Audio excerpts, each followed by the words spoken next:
o Itamaraty aplica o princípio da reciprocidade e um funcionário estadunidense deixa o Brasil após expulsão de delegado brasileiro.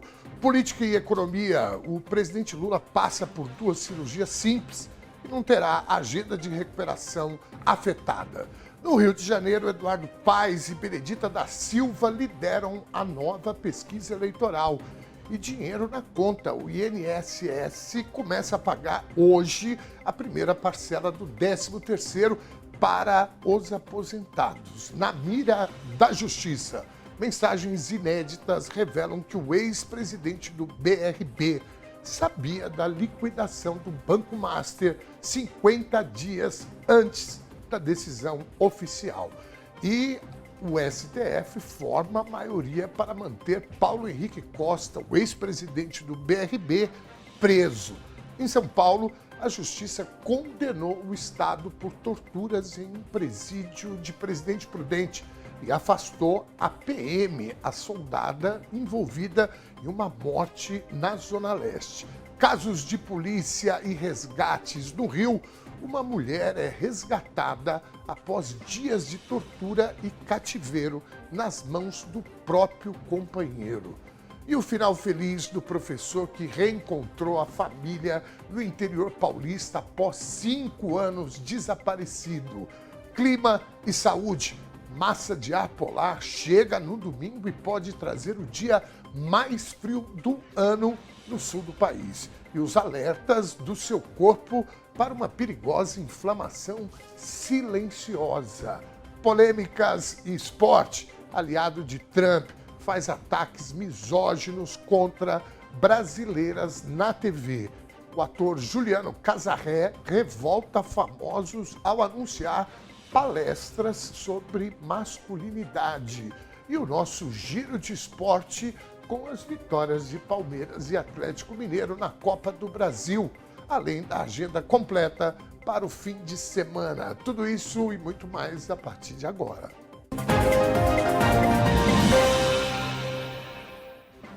Este é o TBT News, segunda edição, ao vivo dos nossos estúdios aqui da Avenida Paulista.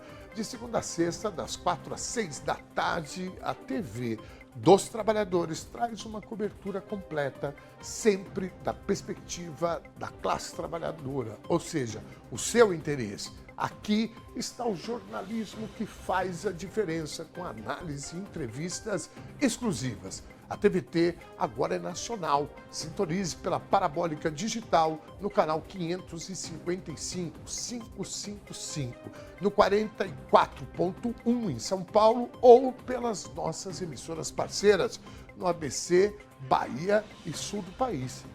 Já somos mais de 1 milhão no YouTube. Então, deixe seu comentário e participe com a gente lá e nas nossas redes sociais. Lembrando que a informação aqui começa cedo.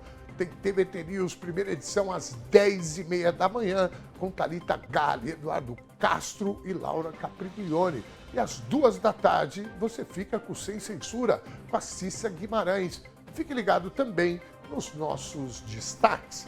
Terça, às 9 da noite, tem Conversas em Curva. Quinta, Juca Kfouri Entrevista. Sexta, tem o Samba na Gamboa. E no sábado, o melhor do cinema nacional no Cine TBT. Acesse tvtnews.com.br e confira a nossa programação completa. O Brasil do Futuro acontece aqui e a TBT é feita com e para você. Participe. 16h04. Enquanto a República de Tarcísio de Freitas, em São Paulo, se mobiliza secretamente para salvar o deputado federal, delegado e o youtuber Carlos Alberto da Cunha, do União Brasil, que além de acusações internas na polícia, acumula um histórico de denúncias de violência doméstica. Milhares de mulheres e homens estão mobilizados para cobrar que o presidente da Câmara, Hugo Mota, coloque em votação um projeto que criminaliza a misoginia. A cada momento somos expostos a este contraste perverso da nossa realidade. De um lado, a articulação política, aqui em São Paulo, visa livrar da expulsão um agente público que, entre outras ilegalidades, carrega o histórico de denúncias de agressão contra ex-companheiras. Ex-companheiras no plural. De certa maneira, o descaso de Tarcísio e seus pares pelas acusações da Cunha ajuda a justificar o outro lado. A mobilização nacional pelo projeto de lei 896 de 2023, que pretende equiparar a misoginia ao racismo. O presidente da Câmara, Hugo Mota, acena com a criação de um grupo de trabalho, mas o povo nas ruas sabe que o tempo do parlamento muitas vezes serve apenas para adiar o que é urgente. Não podemos aceitar que a violência contra a mulher seja tratada como mera divergência ou rito, enquanto acordos de cúpula protegem quem deveria dar o exemplo. A misoginia não é um caso isolado, é uma estrutura que normaliza o ódio e o desprezo.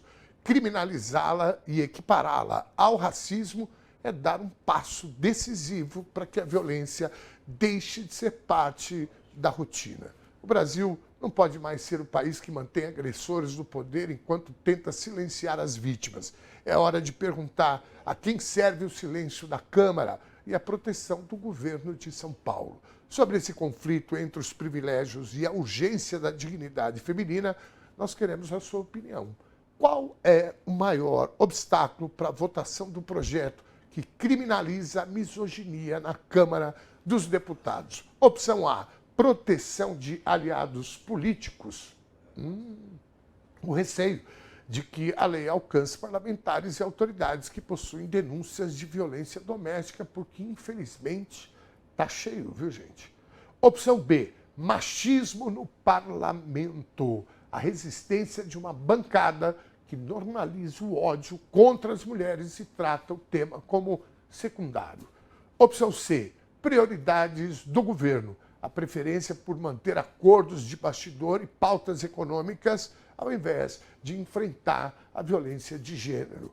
Vote na nossa enquete, você que está pelo YouTube já sabe, e você que está pela TV é muito simples. Você pode acessar o nosso canal do YouTube por esse QR Code que está aí na tela nesse momento, ou você entra lá no YouTube, escreve Rede TVT, você já vai achar o nosso canal e a transmissão de hoje. Então, quem está pela TV, às vezes fica perguntando como é que eu participo, como é que eu dou minha opinião. É muito simples, é só você acessar o nosso YouTube.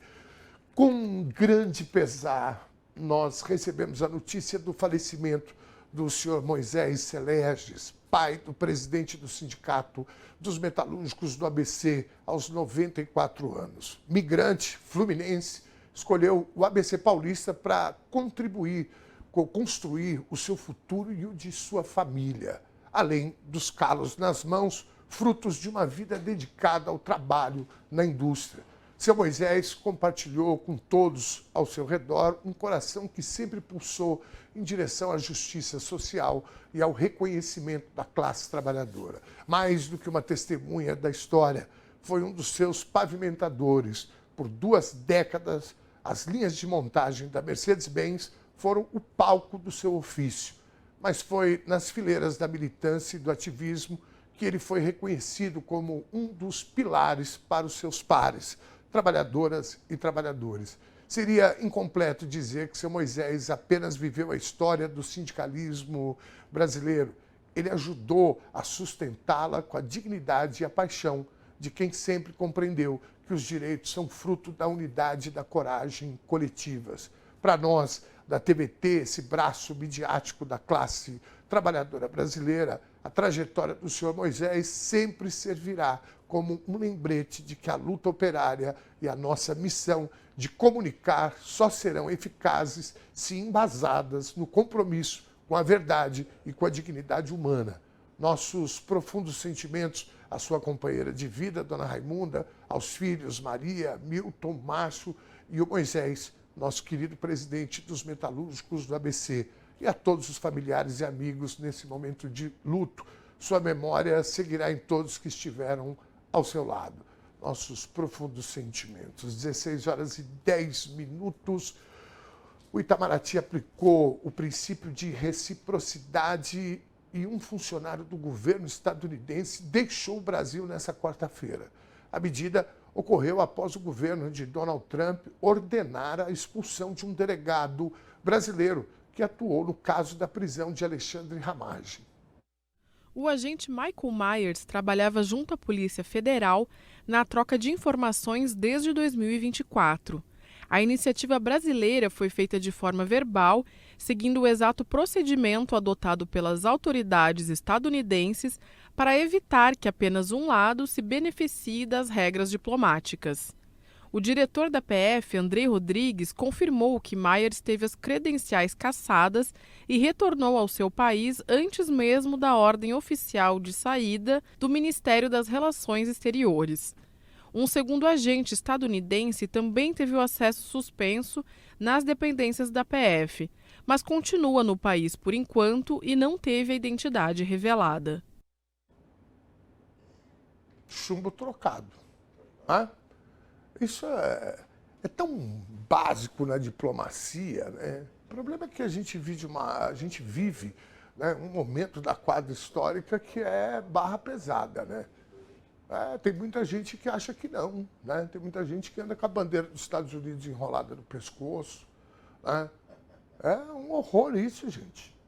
Então, por isso que a gente tem, né, notícia esse tipo de coisa, porque isso é a coisa mais comum, né? Deu lá, recebe aqui. É igual o time da minha família que a gente jogava lá. O atacante apanhou lá, o Beck já dava uma sarrafada aqui atrás também. Né? Bom, tratar com Donald Trump, né, que é um sociopata imprevisível, e pior, né, que é assessorado por um bando de sociopata. Aquele Marco Rubio é um horror. Aquele outro que é como é que eles chamam lá? Era ministro de Estado, né? Agora é ministro de guerra. Era ministro da Defesa, virou ministro de guerra. Né? Essa gente foi criada, né, para esse tipo de coisa. Né? Então, às vezes você tem uma assessoria que não é tão chapada, né, mentalmente como esses aí, você até consegue, né, convencer o presidente, o líder, tal. O duro é quando o cabeça de chave lá é despirocado e só traz gente para o entorno dele que também é despirocado. Né? O fato é o seguinte, Donald Trump perdeu a guerra contra o Irã. É isso que a gente precisa deixar bem claro. Né? E ver se esse homem se recolhe a sua insignificância. Porque mesmo ocupando a cadeira do presidente, né, da presidência dos Estados Unidos, ele continua sendo, né, o mesmo sujeito, né, cruel, perverso e com atitudes que lembram a Alemanha nazista. O presidente Lula passa por 2 procedimentos cirúrgicos simples nessa sexta-feira no Hospital Sírio-Libanês, em São Paulo. Segundo o governo, o primeiro procedimento será uma infiltração no punho para tratar de uma tendinite no polegar. O segundo é a retirada de uma queratose no couro cabeludo. A queratose é o crescimento anormal de células que formam uma massa ou lesão de pele benigna. A Secretaria de Comunicação da Presidência da República informou que os procedimentos são rápidos e não exigem repouso. Com isso, o presidente não terá restrições na sua agenda na recuperação. Eu acho que se a gente der uma atualizada aí, já até rolou, né? Eu acho que parece que ele já está, né? Já fez a infiltração, já tirou uma pelinha do couro cabeludo, beleza, né? E bora para a estrada.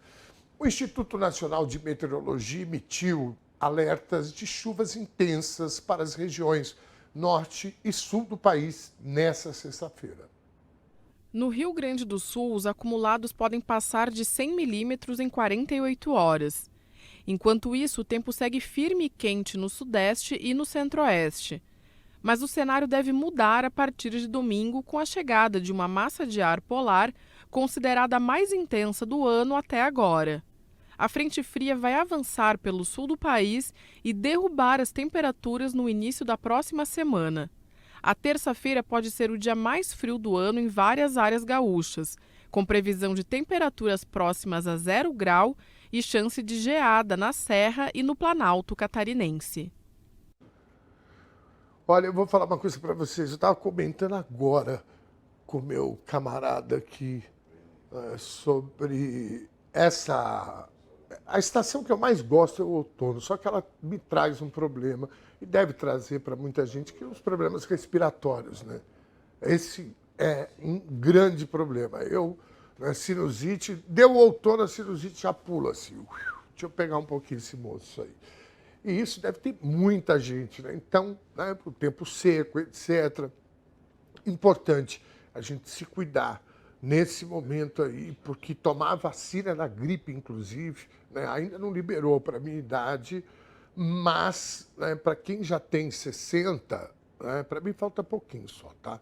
Para quem já tem 60, corre e se vacina, porque esse tempo seco faz o vírus da gripe ficar circulando. Vamos lá. 16 horas e 16 minutos. Temos já... Dá para exibir na tela? Ah, bora lá então. Olha aí que notícia boa. Né? Eu acabei de falar aqui dos procedimentos do presidente Lula. Ele já se manifestou lá. Tá aí, ó. Aí, ó. O boletim médico do Sírio-Libanês. O presidente Lula esteve hoje, 24 de abril, no Hospital Sírio-Libanês, Unidade Bela Vista, aqui do lado, né? Para realizar retirada de lesão no couro cabeludo e infiltração no punho direito para tratamento de tenossinovite. Todos os procedimentos ocorreram sem intercorrências.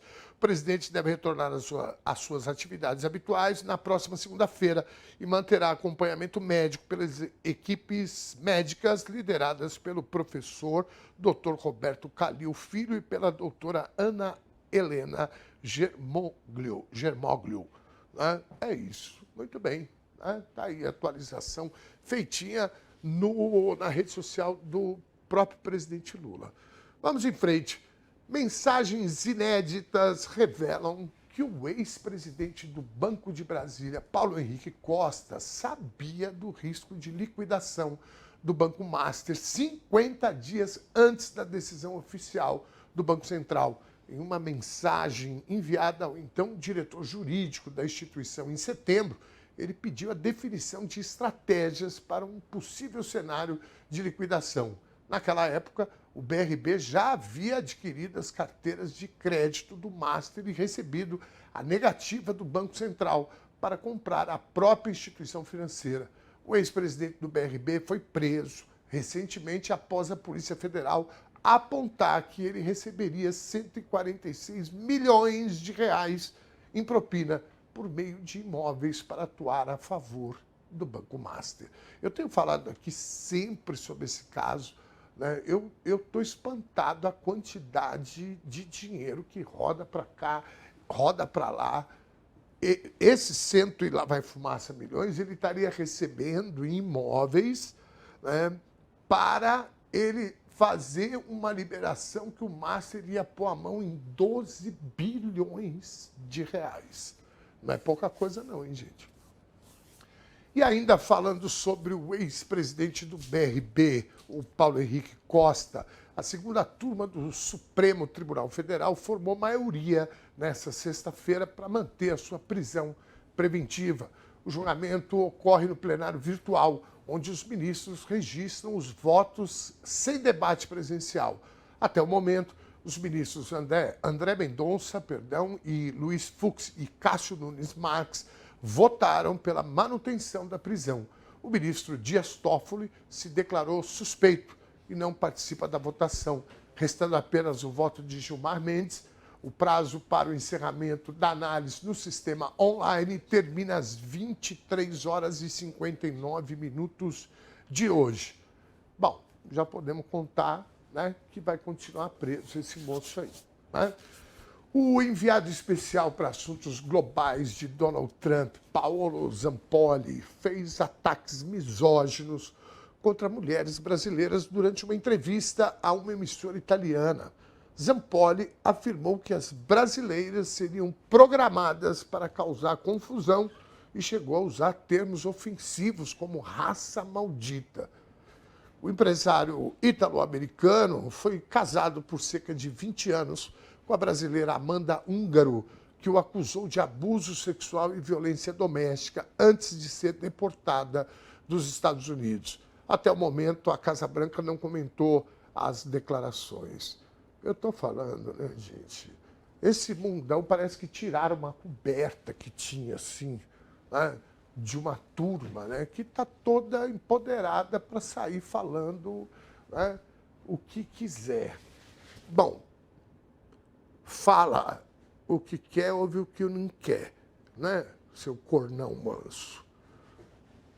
A Polícia Civil do Rio de Janeiro resgatou uma mulher que foi torturada e mantida em cárcere privado pelo próprio companheiro.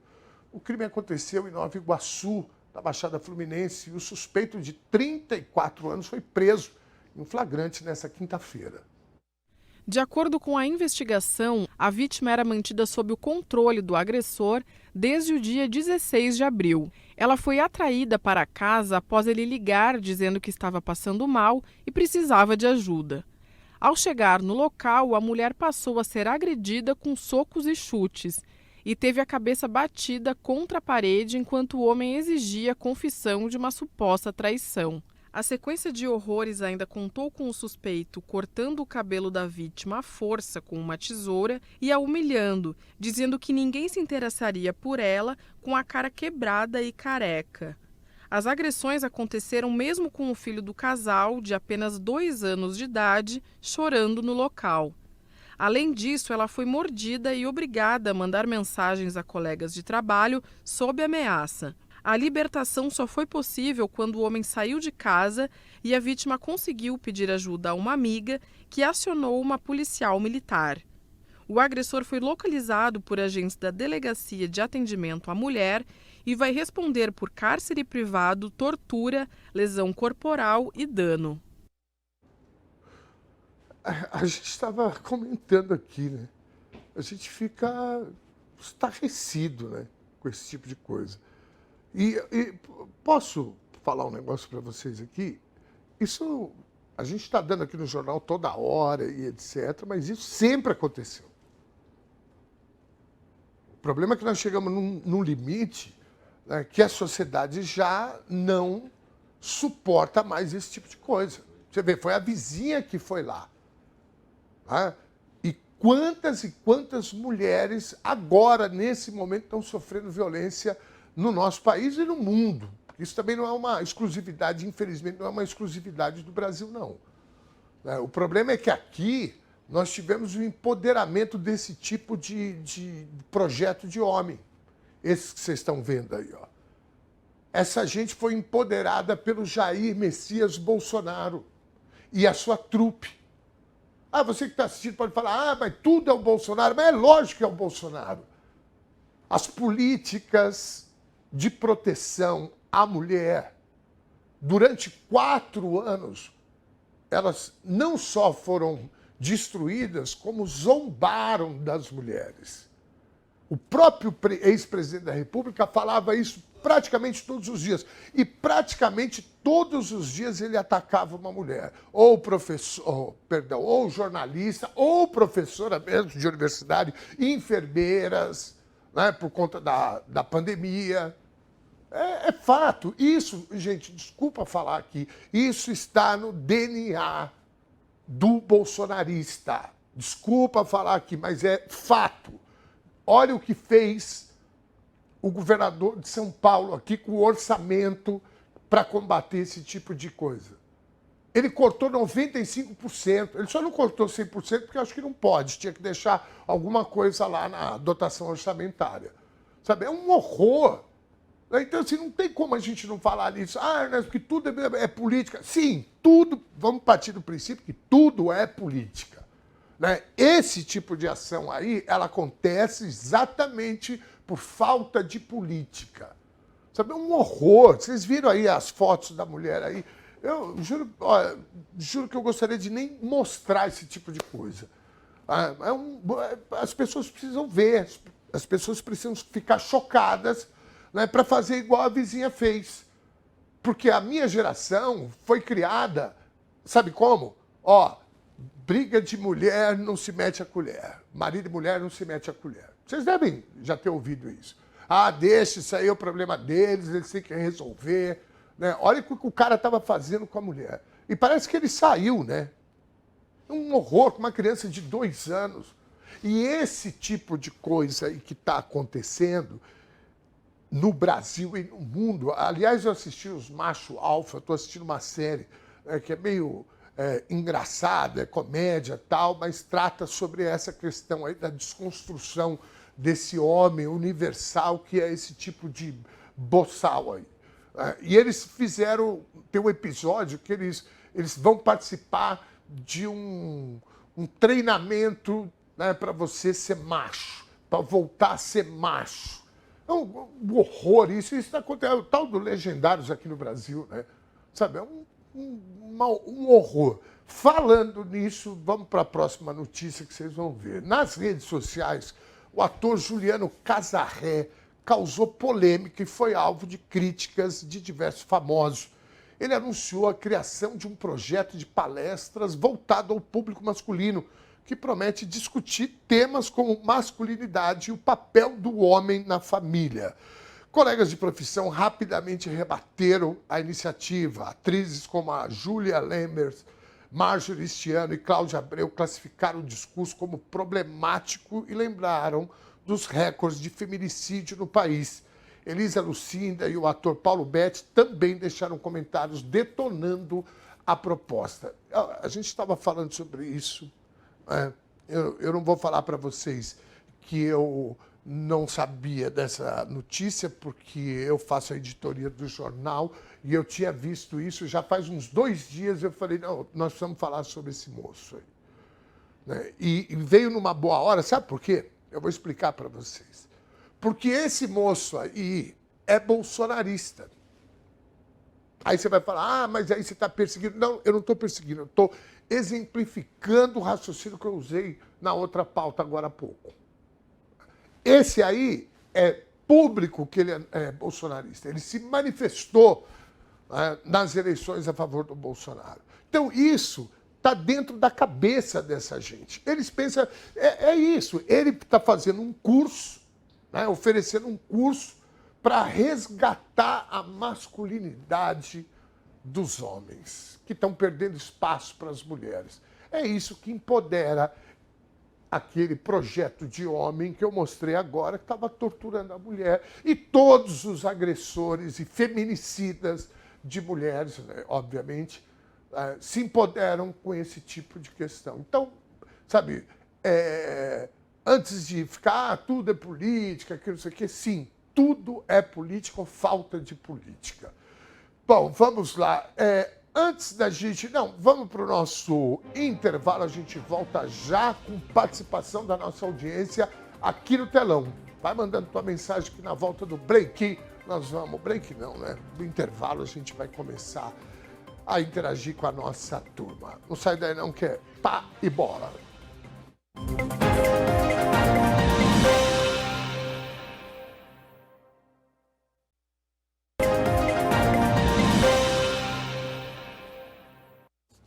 Este é o TVT News, segunda edição, no ar de segunda a sexta, a partir das 4h da tarde. Conforme prometido, vamos para o momento de interação com a nossa audiência aqui no telão. Boa tarde, família TVT. É imensurável a importância da rede TVT e portal ICL para nos manter verdadeiramente informados de maneira isenta e imparcial. Estamos enfrentando tempos difíceis e sombrios. Marcílio Moreira Andrade, forte abraço, querido. Obrigado pela mensagem carinhosa. 16h31. As nossas leis estão frouxas para o avanço da criminalidade no país. As leis precisam mudar, ser mais rígida. Prisão, só prisão assusta os covardes, diz a Sueli Leal. Um beijo gigante, obrigado pela mensagem. Vamos em frente. Sextou, gente. Boa tarde, Dom. Tomei minha vacina logo, primeiro dia da campanha. Abraços a todos. O Ricardo Bernardino Souza.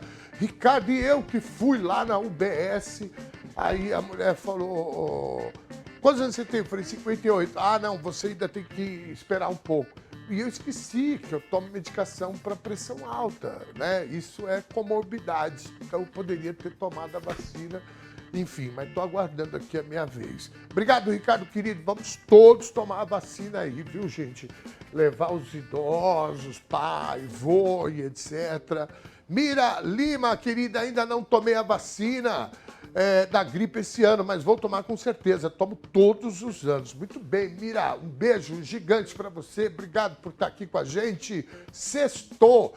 Boa tarde, Ernesto. Ótimo final de semana para todos. O Pedro, querido, excelente fim de semana para você também, meu querido. Vamos em frente. O Carlos Prati. Dom, não tem que pedir desculpas por dizer a verdade e fazer as críticas necessárias ao bolsonarismo.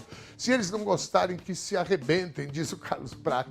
É que às vezes eu fico preocupado, porque tem gente que é nem né, que não é nem lá, nem cá e tal. E aí fala, pô, mas para esse apresentador tudo é o Bolsonaro. Então a gente precisa explicar direitinho, né? Desculpe, eu digo porque as pessoas podem não gostar, né? Mas a gente precisa explicar direitinho e desenhar, se for necessário, né, que política não é tudo igual. Quando eu falo que é política mesmo. Isso tem acontecido, não tem dúvida, né, que é, né, a liberdade que essa gente acha que tem para ofender, para bater, até matar as pessoas, como foi aquele caso lá em Foz do Iguaçu, que, aliás, o cara tá solto. Tá todo ferrado, mas tá solto. Né? Que entrou no aniversário lá do outro, que o cara era petista, foi lá, chegou atirando e matou o cara. Né? Tomou um monte de tiro, ficou um tempão no hospital, foi condenado a, né, mais de 10 anos de cadeia e agora está todo lascado, ficou todo ferrado por causa dos tiros. Acabou com a vida dele. Mas na cabeça dele ele tinha liberdade para fazer isso. Né? Então esse empoderamento da extrema-direita que leva essa gente para esse raciocínio fascista mesmo, que a base do conceito, né, de ser fascista é justamente esse. Eu não tolero o diferente. É isso. Ah, valeu, Carlos Prati. Obrigado aí, meu irmão. É isso mesmo. Vamos em frente. Boa tarde, tão querido, e todos os companheiros e que acompanham. É engraçado. Todo mundo sabe que o fim da jornada 6 por 1 sempre foi proposta da esquerda. Agora, Hugo Mota quer dizer que é da direita. Tá louco? Diz a Zizi Fresca. Boa, Zizi. Essa política, esse tipo de coisa sempre teve, essa disputa de paternidade de coisas legais e tal, né? Mas aí o duro foi o Sóstenes Cavalcante ontem, líder do PL, né? Ele mandou uma na cara dura assim, falou, não, nós vamos votar a favor porque o governo está achando que nós somos trouxa. Ou seja, eles não concordam, só vão votar a favor para a população não ficar contra eles. Né? O resumo da obra que ele falou foi isso. Né? Onde nós íamos parar, né? Zizi, excelente final de semana para você. Um beijo grande. Hugo Mota pensa que ele é eterno. Tudo tem um fim nesse mundo. Todos colhem o que plantam, diz a Sueli Leal. Muito bem, Sueli. Tô contigo, viu? 16h35. Vamos nessa. 16h36 já, gente. A diferença entre um troglodita e um bolsonarista é que hoje se vive em um mundo com tecnologias. Se tirarmos isso deles, eles voltam pro uga-uga. Eu tô contigo, viu? É isso mesmo. A única diferença é essa. Vamos lá. Carlos Prati, mais uma. Obrigado, meu irmão. Pode colocar mais. Vamos pôr mais umas 3. Jesus amado, quase não consegui entrar no chat. Boa tarde, TBT e chat. Tarde, Mira, Laura, Aida, Francisco, Pedro, Carlos, muito bem. Karina, um beijo para você, muitíssimo obrigado por estar aqui com a gente.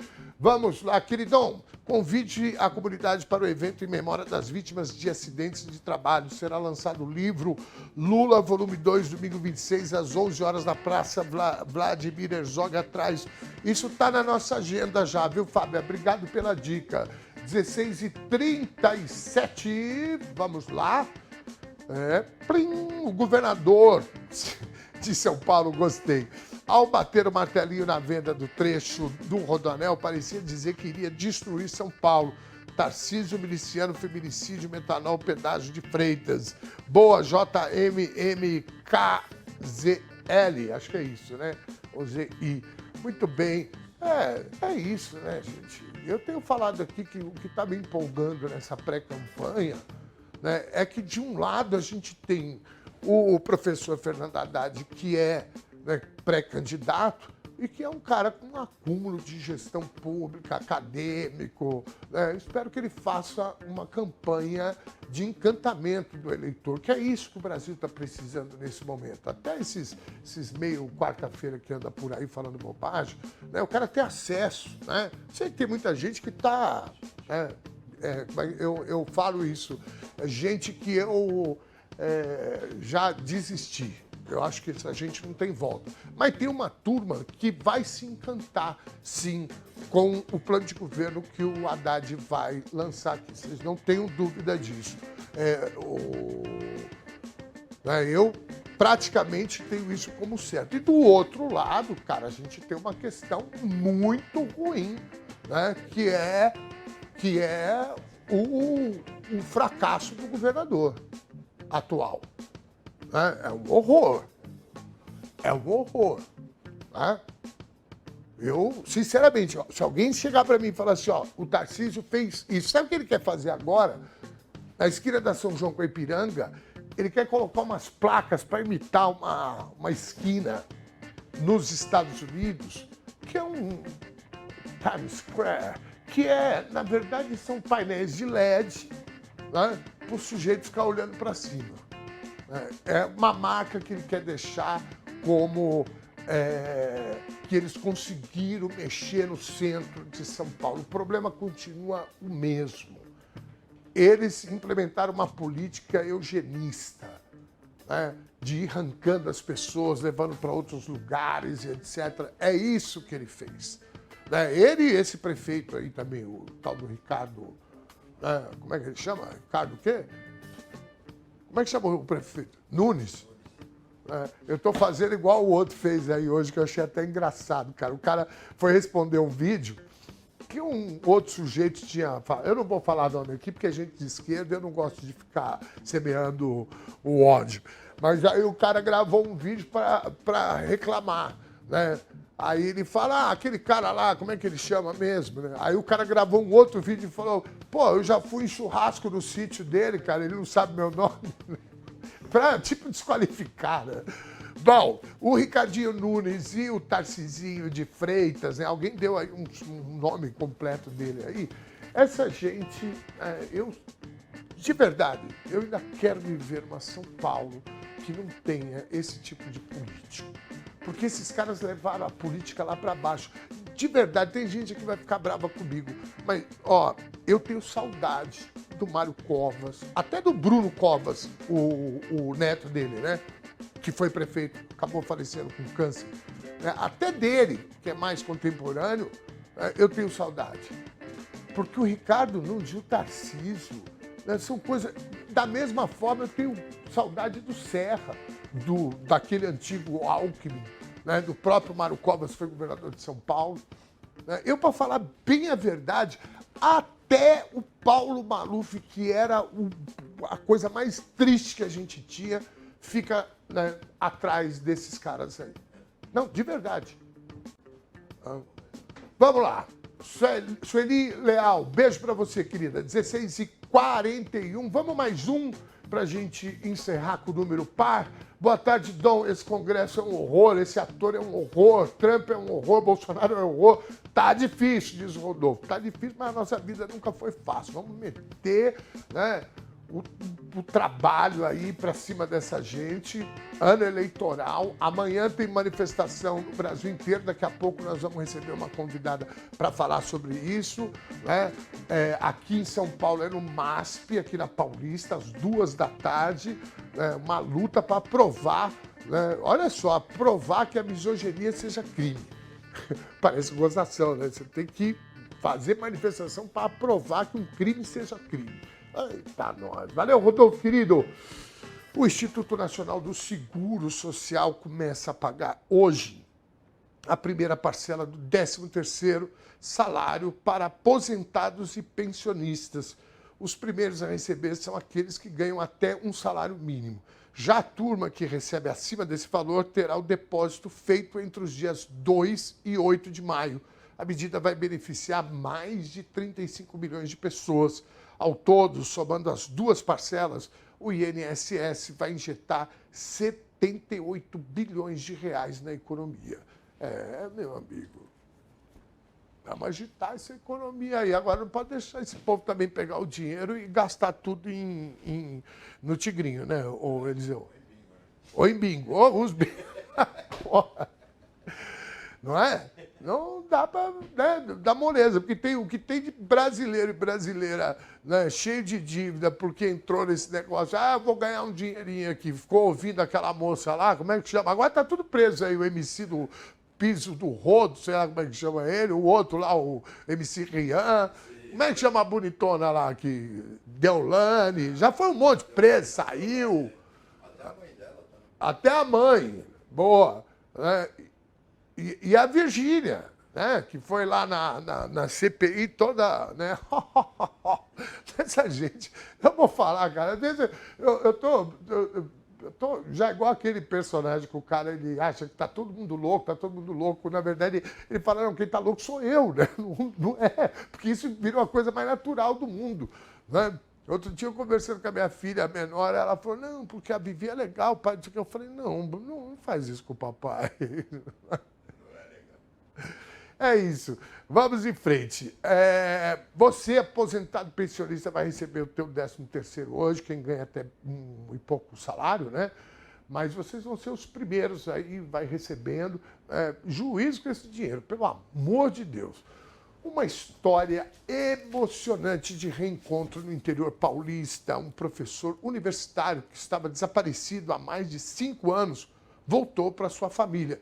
Ele foi encontrado caminhando pela rodovia Washington Luiz, perto de Taquaritinga, durante um patrulhamento de rotina da Polícia Militar Rodoviária, bem no feriado de Tiradentes. Ao abordarem o homem em situação de risco, os agentes puxaram os documentos e descobriram o boletim de ocorrência antigo. Os policiais prestaram todo o apoio no local até a chegada dos parentes, que viajaram de Osasco até a base de Araraquara para buscá-lo. Em um vídeo publicado nas redes sociais, a família agradeceu o cuidado dos agentes, confessando que eles já tinham dúvidas se o professor ainda estava vivo. Graças à ação da polícia, uma mãe de mais de 70 anos pôde finalmente voltar a abraçar o filho. História bonita, né, gente? Sabe que uma vez eu fui gravar um clipe musical no centro de São Paulo e aí eu percebi que tinha uma pessoa em situação de rua, que ele estava sentado, deitado numa marquise assim, coberto e tal, que ele meio que estava se escondendo da câmera, né? Aí eu avisei o pessoal da equipe, falei, tô achando que o rapaz velho não quer aparecer, então tal. Aí eu fui lá falar com ele. Aí ele me contou a história. Era uma história parecida com essa, né? O cara, ele, infelizmente, né, teve uma frustração familiar gigantesca e simplesmente saiu andando na rua e nunca mais voltou. Doido isso, né? O cara largou família, filho, etc. Aí tentei conversar com ele, falei, não, já fui na assistência social, estou bem assim, não sei o quê, não quero. Tem muita gente. E aí as pessoas falam, mas aí o cara vai para o crack, vai para a bebida. Meu amigo, enfrentar o frio e a dureza das ruas só dessa forma. Né? É triste. O que a gente precisa fazer é acolher, né? Termo tão distante dessa turma que apareceu nesses últimos anos. A Justiça Paulista afastou das funções e retirou o porte de arma da soldada da Polícia Militar Yasmin Cursino Ferreira.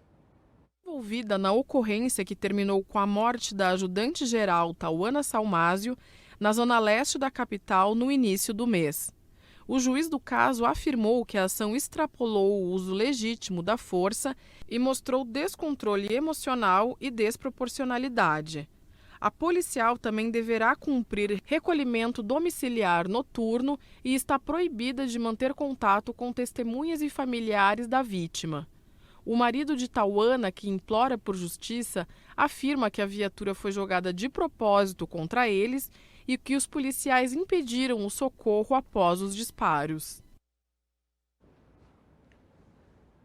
Algo está muito errado, né? Eu estava falando aqui, né? Olha a expressão do rosto dessa moça. Essa daí ainda está... Bom, aí é um momento de completa tensão. Ela tinha acabado de matar uma mulher, né? Um tiro. Uma discussão, não foi uma abordagem, não foi troca de tiro, não foi nada disso. Foi uma discussão, porque eles passaram com a viatura e segundo o marido da moça que morreu, eles deram um totozinho ainda de sacanagem, né, nos dois. E aí aquela velha frase da época da ditadura militar: o que vocês estão fazendo na rua, disse o policial. E aí começaram a discutir. Essa moça aí de 21 anos tirou a arma e deu um tiro e matou a moça. Agora eu pergunto para você, quem foi que colocou essa mulher na cidade de Tiradentes, na madrugada da cidade de Tiradentes? A moça não tinha nem terminado o estágio probatório muito menos, porque o probatório são 2 anos, né? Mas ela era praticamente uma estagiária. E colocar na madrugada na cidade de Tiradentes. Não é só ela que tem que tirar o porte de arma dela, não, né? Tem mais gente aí responsável por isso. É muito fácil olhar para a policial agora, uma moça de 21 anos, não é, Edu? Né? Virar e falar: não, tira a arma dela, tira o porte de arma e pronto, está resolvido. Não, senhor. Né? A sociedade precisa saber quem foi, né, que jogou essa mulher nessa fria aí. Essa mulher, essa menina, né, para falar bem a verdade, que agora vai responder, inclusive, pelo crime que ela cometeu. A Justiça Paulista condenou o Estado a pagar R$258 mil por tortura contra detentos. A decisão inédita envolve uma ação movida pela Defensoria Pública sobre um caso no semiaberto de Presidente Prudente. Em 2015, de acordo com a sentença, cerca de 40 agentes do Grupo de Intervenção Rápida fizeram uma revista de 2 horas e meia, exercendo violência física e psicológica contra mais de 200 presos. Os detentos foram vítimas de socos, chutes e balas de borracha sem nenhuma resistência, deixando feridos até um idoso e um cadeirante. A operação começou após a denúncia sobre a presença de facas e celulares, mas apenas cachimbos artesanais e baralhos foram apreendidos. O Estado alegou o uso proporcional da força, mas laudos periciais derrubam a versão ao comprovar as agressões. O valor da indenização vai para um fundo de defesa coletiva e este é o primeiro caso do sistema prisional brasileiro aceito pelo Comitê contra a Tortura da ONU. Eu quero perguntar para vocês.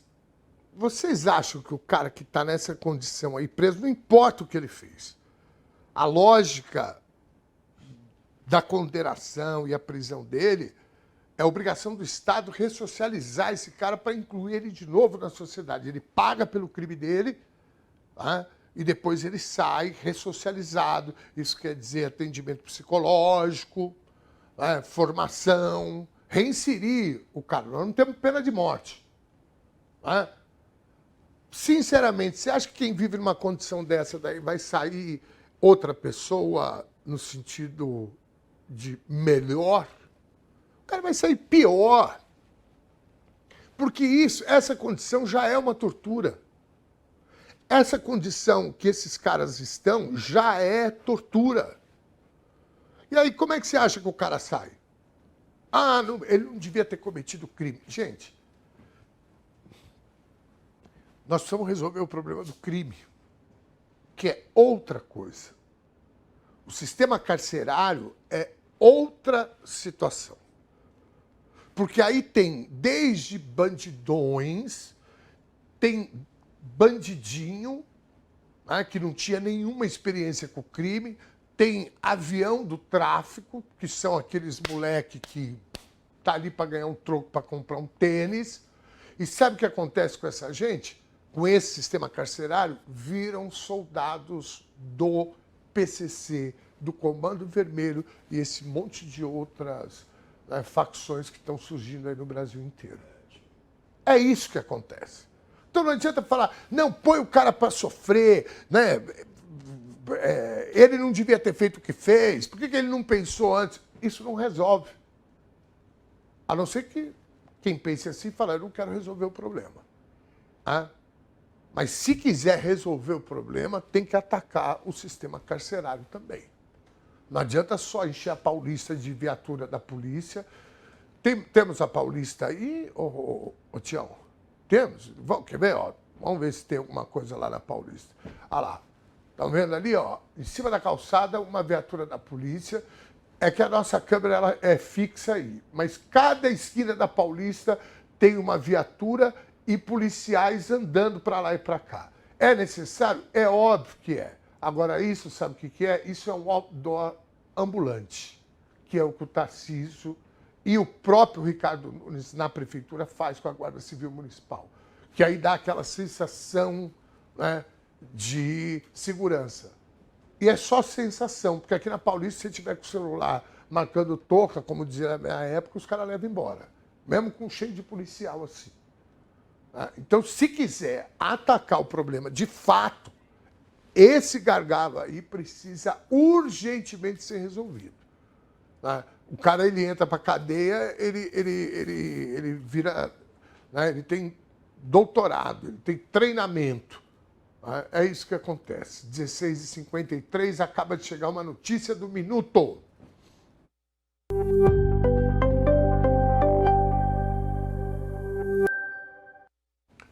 O presidente da Câmara, Hugo Mota, oficializou nesta sexta-feira a criação da comissão especial que vai analisar o mérito do fim da escala 6x1. O colegiado será composto por 38 membros titulares distribuídos de acordo com a proporcionalidade das bancadas no Congresso. Pela divisão, o PL terá direito a indicar 7 parlamentares, enquanto a federação, formada pelo PT, PCdoB e PV, ficará com 6 vagas. Outros partidos, como União Brasil, PP, MDB, PSD e Republicanos, também terão assentos garantidos na discussão. A meta do presidente da Câmara é instalar a comissão já na semana que vem, para que o texto seja entregue até o final de maio, mês do trabalhador. Hugo Mota ainda deve reunir-se com o presidente Lula para definir quem será o relator da matéria, buscando um nome de consenso para conduzir os debates no colegiado. Muito bem, a gente fica feliz porque a discussão está andando. Agora, eu quero deixar claro para vocês, a extrema-direita foi e sempre será contra a qualquer direito para o trabalhador e a trabalhadora. Dito isso, eles estão agora arrumando um jeito de não deixar residual positivo para o governo e para os defensores do fim da escala 6x1. É isso que eles estão tentando fazer, porque eles já perderam a discussão, porque a pesquisa mostra que mais de 70% da população no país defende o fim da escala 6x1.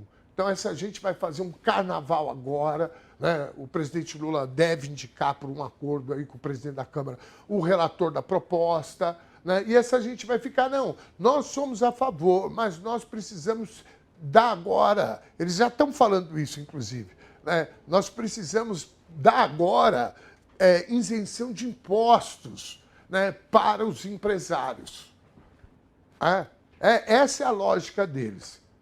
Sendo que a escala 6x1, o fim da escala 6x1 e a redução da jornada de trabalho sem reduzir o salário vai dar a médio prazo mais lucratividade para os empresários. E empresário bom mesmo, empresário consciente, ele sabe disso. É simples. Agora, a política do Brasil virou essa, parece quinta série. Você tem uma ideia, aí vai lá o cara e fala, não, mas essa ideia, né, eu concordo, mas eu não concordo muito, eu queria que fizesse mais isso, e daqui a pouco o cara fala, não, a ideia é minha. É triste, mas é dessa forma que isso aí vai se reproduzindo, né, na política, no ambiente de trabalho, em casa, nas relações pessoais, vira uma cultura, e é disso que a gente tem que fugir.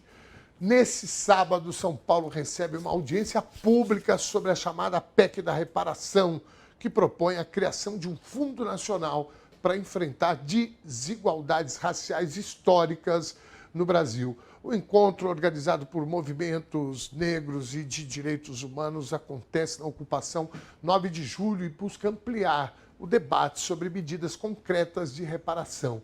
para a gente entender um pouco mais os detalhes dessa mobilização e a importância da participação popular, nós recebemos agora a Juliana Borges, ela que é escritora e coordenadora de advocacy da Iniciativa Negra, uma das organizações que encabeçam esse debate na capital paulista. Juliana, muito boa tarde, é um prazer recebê-la aqui na TV dos trabalhadores e das trabalhadoras. Me fala um pouco sobre a importância da PEC da reparação e o que a gente vai fazer esses dias aí na luta. Boa tarde mais uma vez, querida.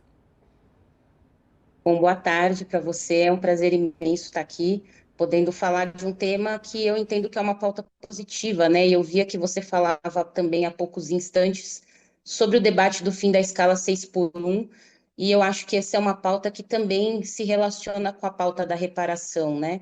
Essa PEC da reparação, ela cria um novo capítulo na Constituição Federal Brasileira sobre igualdade racial, ao instituir esse Fundo Nacional de Reparação, né, que transforma a promoção da igualdade racial numa obrigação permanente do Estado brasileiro, né? Então, a gente sai de ações pontuais para criar um mecanismo estruturante, né, com recursos, com diretrizes, né, com tomadores de decisão, para que a gente, de fato, tenha uma política de enfrentamento às desigualdades raciais que seja contínua, né, e permanente no nosso país, diante dos desafios que a gente tem ainda para enfrentar.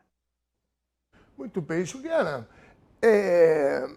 A luta do movimento negro, das minorias e das maiorias minorizadas, ela é de muito tempo. Nossos ancestrais já estavam na luta. Essa construção vem caminhando de forma muito morosa ao longo dos anos, por conta da urgência, né, que esse problema traz ao país. E a gente teve nessa quadra da história, né, um momento triste, pelo menos 6 anos, 2 anos do Temer, né, eu chamo ele de vampirão aqui, o pessoal, o jurídico fica para mim, não xinga ele, que a gente pode ser processado. Mas, enfim. E mais 4 anos do Bolsonaro, que foram 2 governos. O primeiro, o do Temer, absolutamente legítimo, porque foi fruto de um golpe, e o segundo, um desastre na política brasileira, que eu acho que é imensurável o prejuízo que a gente teve nesse período. Mas uma das questões que, para eles, era importantíssima era atacar justamente os movimentos sociais nessa perspectiva que você traz, até como uma guerra cultural, de visão de mundo e etc. Tudo isso, a gente sabe, é muito triste, muito doloroso e trouxe um prejuízo gigante. A minha pergunta é, nós voltamos agora os movimentos sociais com mais gana, com mais força, né, para enfrentar essa gente? Eu acho que sim. Eu acho que esses anos, né, difíceis que você descreveu, né, e que todos nós vivemos, eles também fizeram com que os movimentos sociais criassem instrumentos, né? Houve uma grande mobilização para tentar, pelo menos, reduzir os danos, né, do que significaram esses governos e esses últimos 6 anos no Brasil, né, num retrocesso gigante de agendas, né, de uma toada que a gente vinha de agendas com políticas públicas transformadoras, né? Claro que, como você bem disse, eu concordo, às vezes as transformações não acontecem no tempo, né, que a gente tanto quer que elas aconteçam, né? Mas a gente vinha acompanhando e com uma contribuição fundamental dos movimentos sociais, construindo uma agenda de transformação, né, que foi interrompida. Mas foram anos também que nós aprendemos outras formas de organização, em que nós fortalecemos redes, coalizões, né? A gente vê, por exemplo, o caso da Coalizão Negra por Direitos, né? Uma organização super importante que reúne centenas de organizações do movimento negro brasileiro, fora as organizações históricas do movimento negro, como a UNEGRO, como o Movimento Negro Unificado, né? Perceberam que a atuação em rede era fundamental. A gente vê as movimentações dos povos indígenas, então eu acho que essa é uma dimensão que faz com que a gente, de alguma maneira, esteja preparado para os desafios. A gente sabe que eles não vão ser difíceis, principalmente num cenário hoje em que a gente tem o uso das plataformas digitais, né, influência estrangeira, né, querendo colocar em risco a soberania nacional, o nosso modelo democrático de país. Mas eu acho que a gente acumulou dessas experiências, né, de resistência, né, e a gente está mais preparado do que nunca para defender que a gente consiga aprofundar nessa retomada que nós fizemos no país nos últimos 4 anos, com uma agenda, de novo, ainda que com dificuldades, mas que pense no combate, no enfrentamento às desigualdades sociais e raciais no país, né? Então, acho que os movimentos sociais contribuíram muito no que foi o resultado em 2022, vão contribuir muito para que essa agenda, né, para que a democracia permaneça, vença mais uma vez, para que a gente continue e que a gente aprofunde, na verdade, né, uma série de transformações e reivindicações que nós temos. Muito bem. Luciana, vamos passar o serviço de novo sobre a audiência pública. Vai ser, Juliana, perdão, vai ser lá na ocupação 9 de julho, né? Que já é, né, um ponto de resistência, né, muito bacana. Faça um convite, então, por favor. Então, quero convidar todo mundo para amanhã, dia 25 de abril, que é um dia também importante, né? 25 de abril, Revolução dos Cravos, né? Então, assim, a gente ter um dia importante de mobilização para discussão sobre uma agenda de reparação, uma agenda positiva, né? De enfrentamento às desigualdades e melhoria de vida da população brasileira.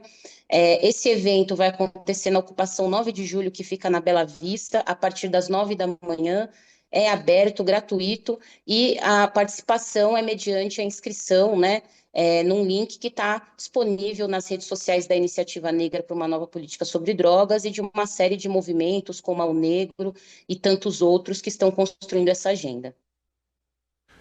Juliana, querida, muitíssimo obrigado. Prazer enorme conversar com você, mesmo com pouco tempo aqui, mas muito feliz, né, de conhecer uma militante que está aí nessa trincheira.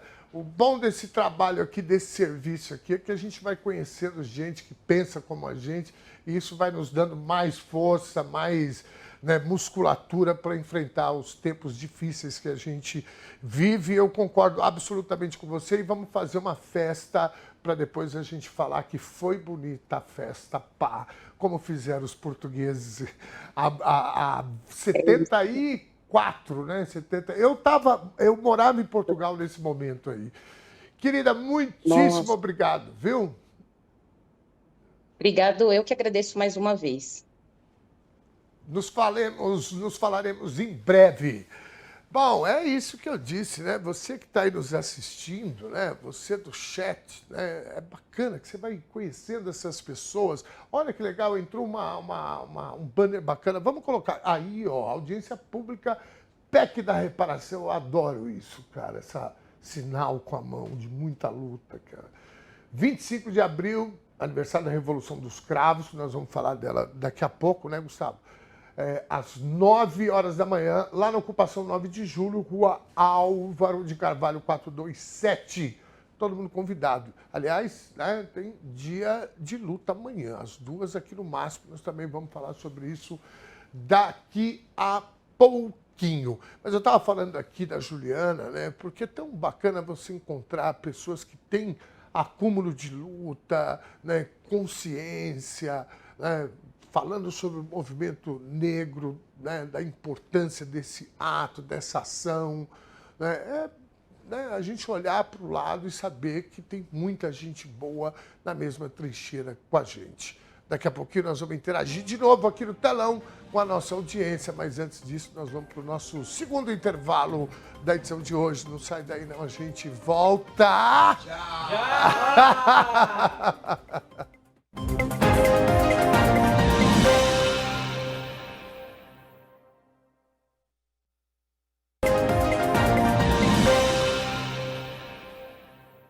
Este é o TBT News, segunda edição, no ar de segunda a sexta, às 4 da tarde. Olha, hoje é sexta-feira, a pauta tá boa aqui. Vamos ver o que a nossa audiência tá postando no chat? Roda aí, então, vamos lá. Oh, maravilha, eu não canso de elogiar essa arte aí, tá, gente?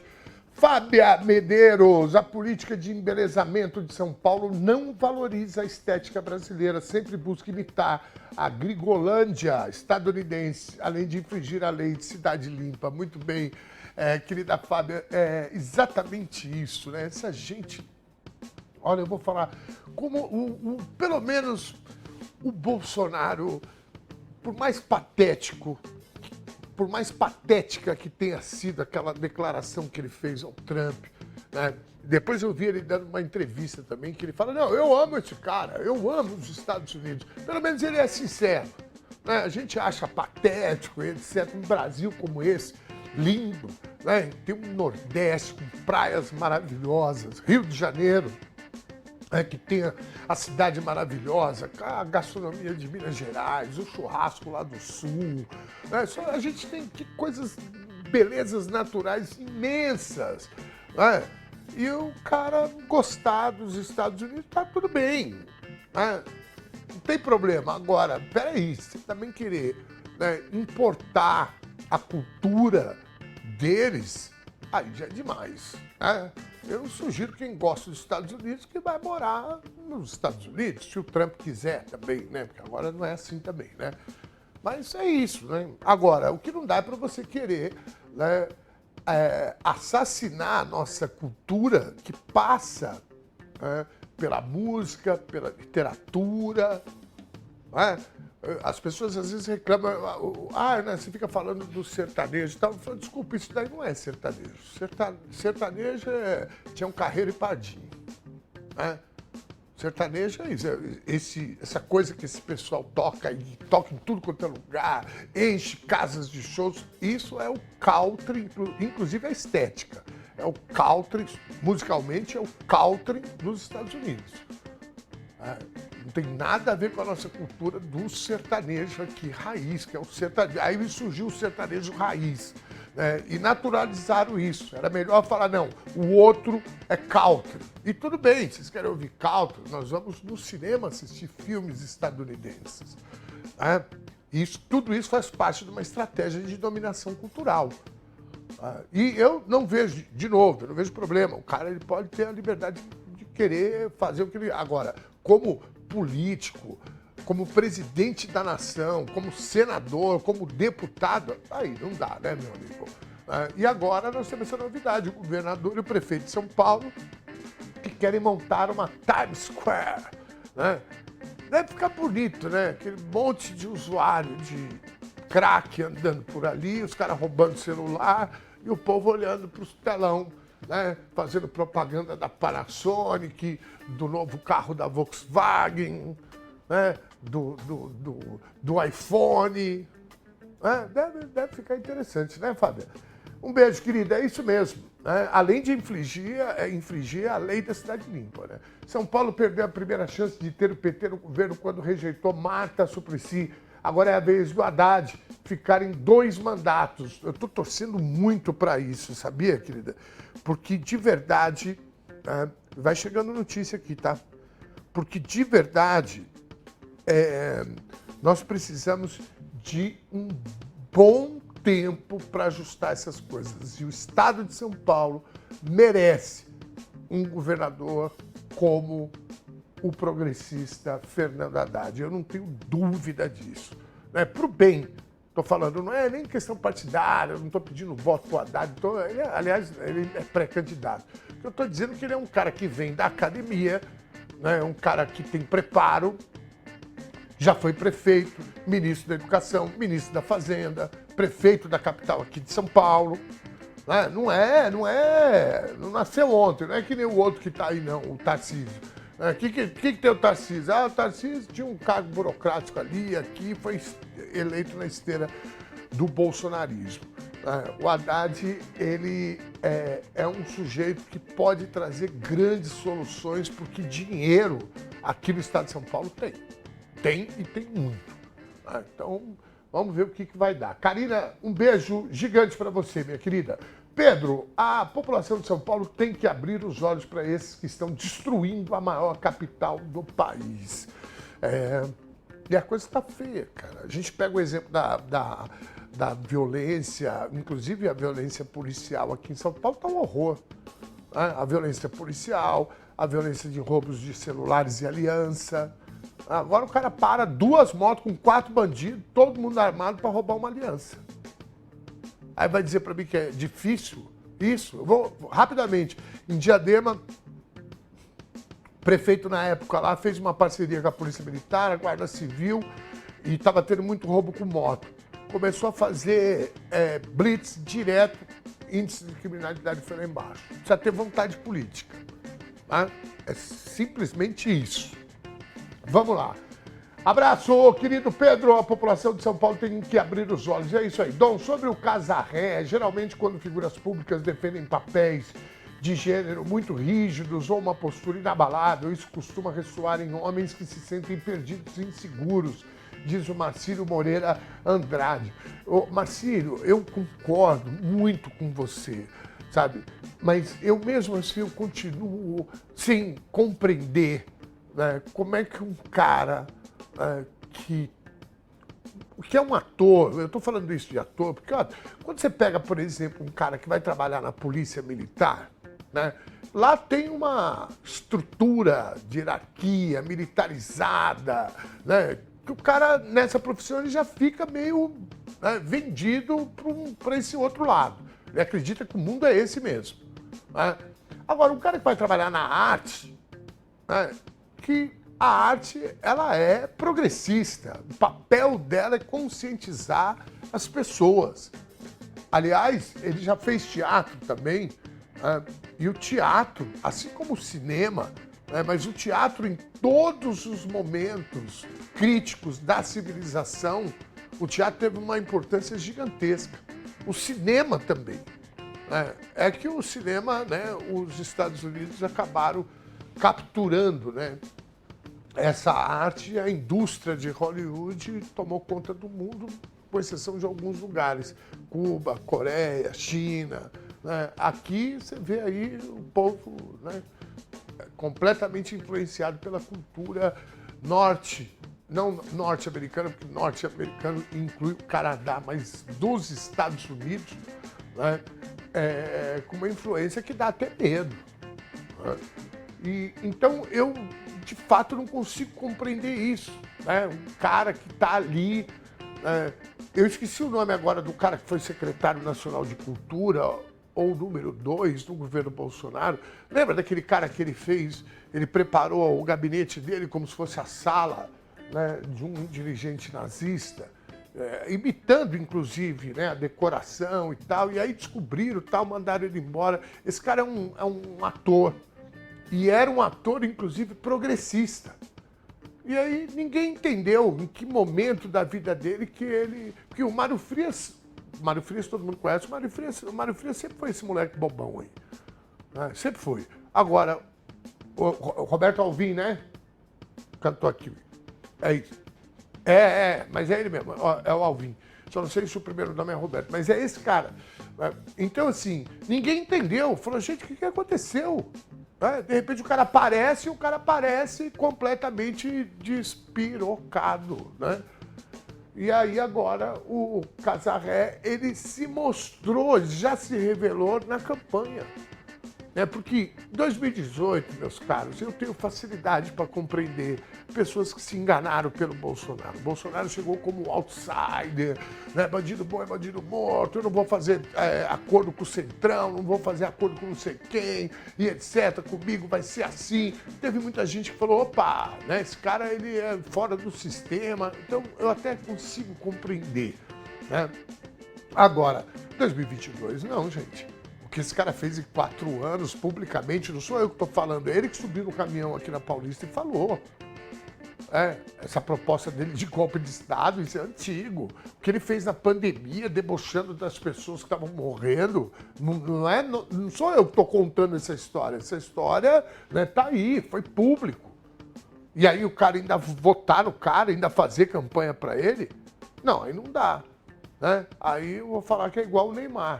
O Neymar, hoje eu faço crítica ao Neymar porque eu vejo ele jogando futebol e o que ele faz no futebol é típico de gente que apoia o Bolsonaro. Sempre malandro, sempre quer levar vantagem, sempre quer manipular alguém, sempre...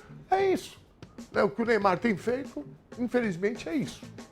Eu gostava daquele outro jogador rápido, que tocava, driblava, chegava dentro do gol. Isso sim.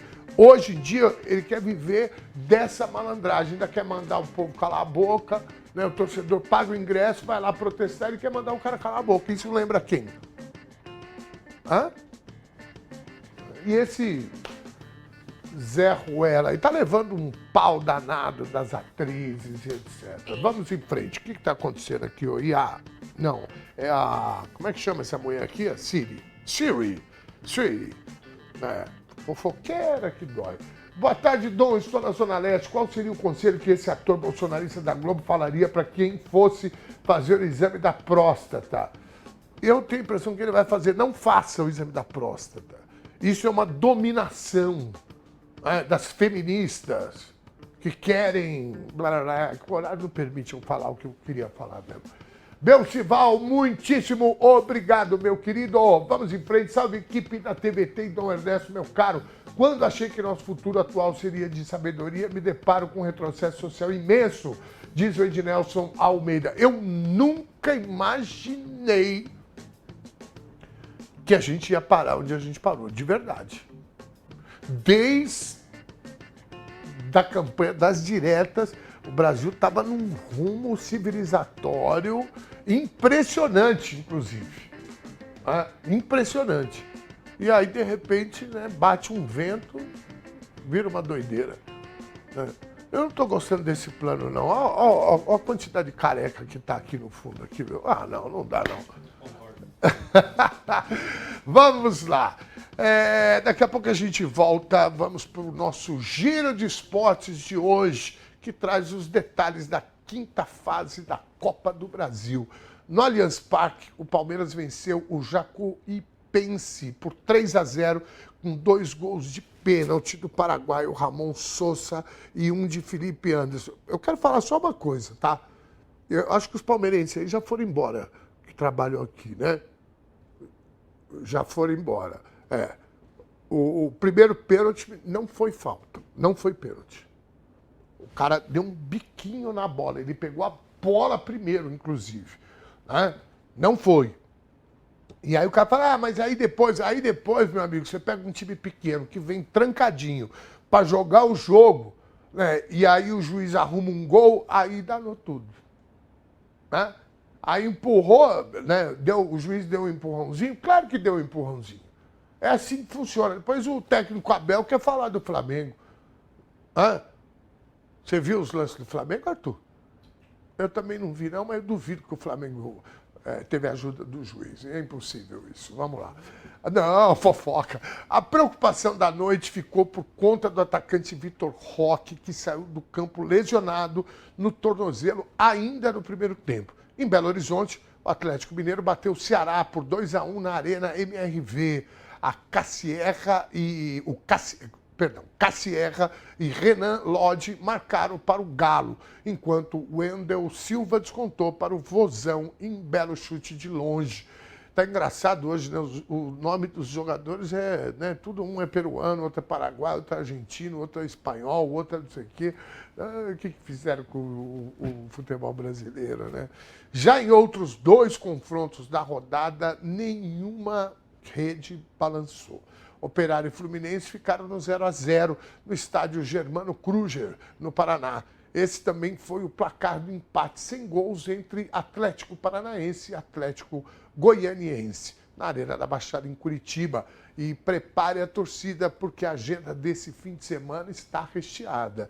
Nesse domingo, dia 26, o Corinthians recebe o Vasco da Gama às 16 horas na Neoquímica Arena, para tentar manter o seu recorde defensivo no Brasileirão. Mais tarde, às 18h30, o Palmeiras encara o Red Bull Bragantino e o Atlético Paranaense recebe o Vitória. O domingo ainda tem Fluminense contra Chapecoense. Já pela Série B, o Operário pega o Fortaleza e o Atlético Goianiense enfrenta o Avaí. Meus caros, temos as artes aí? Não, tá aí, né? Muito bom, parabéns pessoal das artes, bem organizadinho, brasileirão. Vamos em frente, boa sorte aí para você no final de semana com o teu time. Na segunda-feira a gente conversa, tá aí, ó, né? Aí, olha só que maravilha. Aí a tabela, Palmeiras, Flamengo, Palmeiras com 29, Flamengo 23, vitórias 9 e 7, é isso, né? Pontos jogados, 12, 11, empate, 2 e 2, derrota, o Flamengo tem 2. Muito bem. Bom, até aqui do Flamengo, né, até o Bahia tá mais ou menos tudo embolado ali, né?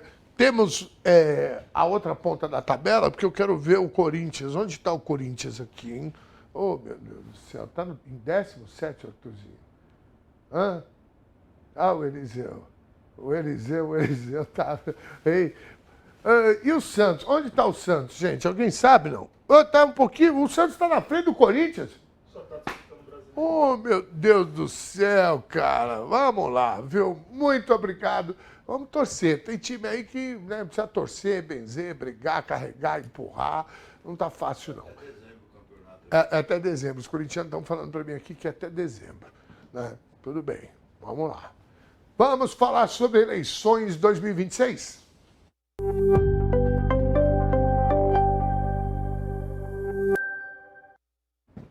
A corrida eleitoral no Rio de Janeiro já tem números atualizados pelo Instituto Paraná Pesquisas. O ex-prefeito da capital, Eduardo Paes, lidera a disputa para o governo estadual com 53% das intenções de voto no primeiro turno. O segundo colocado é o presidente da Assembleia Legislativa, Douglas Ruas, com 13,2%. Em uma simulação de segundo turno entre os dois, Paes venceria com 58,8% dos votos. Já a disputa para o Senado promete ser bem mais acirrada no estado. A deputada Benedita da Silva aparece na frente com 30,4% dos votos, seguida de perto pelo ex-governador Cláudio Castro, que tem 29,9%. O detalhe é que Castro foi declarado inelegível até 2030 pelo Tribunal Superior Eleitoral, mas afirmou que vai recorrer da decisão. Caso ele fique de fora da disputa, a vereadora Rogéria Bolsonaro assume o destaque no grupo, registrando 28,1% das intenções de voto. Bom, é mais ou menos o que está acontecendo na eleição majoritária, né? A eleição majoritária está o seguinte, está lá o Lula, né, e o Flávio. Aí sai o Flávio, o Zema tem a mesma quantidade de intenção de voto. Sai o Zema, entra o Caiado, é a mesma coisa. Aquele grupo está fechado com ele. Nós vamos ter que disputar essa eleição, esse pleito aí com fé e coragem, viu, gente? Vamos lá, sorte aí para Benedita, né? A única ex-governadora do estado do Rio de Janeiro que não foi presa. Movimentos sociais convocam a população nesse sábado para a mobilização nacional pela aprovação do projeto de lei 896 de 23, o PL da misoginia. Como a gente falou na nossa enquete, a intenção é pressionar o Hugo Mota para colocar o PL em votação na Câmara. E quem vem fazer o convite para o ato que acontece lá em Floripa é a nossa companheira Helenira Vilela, ela que é professora e sindicalista. E boa tarde, Helenira, querida. Tá no carro aí. A gente sempre pegando os nossos convidados, né, no pulo, mas tá tudo bem, tá tudo bem. Tá paradinha, não tem problema, podemos falar. Boa tarde, querida. Não, tô parada. Vocês estão me ouvindo bem? Estamos te ouvindo bem, super bem. Você também me ouve bem? Perfeitamente. Então, eu tô indo para Navegantes, né, para a Conferência Municipal de Cultura, mas não podia perder a paradinha para conversar com a TVT News, para a gente poder fazer esse convite. Amanhã vai ser um dia muito importante. A gente, inclusive, já teve movimentações e declarações do Hugo Mota, então, mesmo antes do ato acontecer, a gente já está tendo efetividade na nossa pressão. Mas o importante é convidar todos e todas para os atos que vão acontecer amanhã no Brasil inteiro. Tem 25 cidades em 13 estados. Por exemplo, em São Paulo é 14 horas no MASP. Em Brasília é 10 horas na Torre. E no Rio é 10 horas também, vai ser ali no Posto Zero, no Aterro do Flamengo. Então, e em Florianópolis, que é onde eu vou estar, porque hoje eu vim aqui para Navegantes, mas volto hoje ainda, vou estar lá em Floripa. A gente vai estar às 11 horas na frente do terminal principal, o terminal de integração do centro da cidade, fazendo o nosso ato para dizer que é preciso criminalizar a misoginia. Eu não sei se vocês acompanharam, essa semana a gente teve 2 reportagens que demonstram o quão pesada é a misoginia.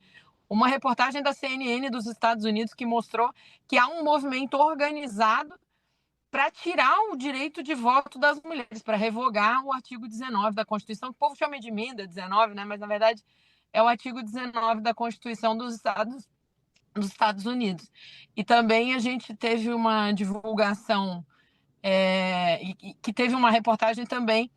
Desculpa, eu confundi, né? A Deutsche Welle que fez essa reportagem sobre o tirar o voto nos Estados Unidos, e a CNN fez uma reportagem sobre a Academia do Estupro, que é um grupo de Telegram onde homens ensinam outros homens a drogar e estuprar as próprias mulheres e filmar e mostrar no grupo. E esse grupo teve 62 milhões de acessos em um único mês na Inglaterra.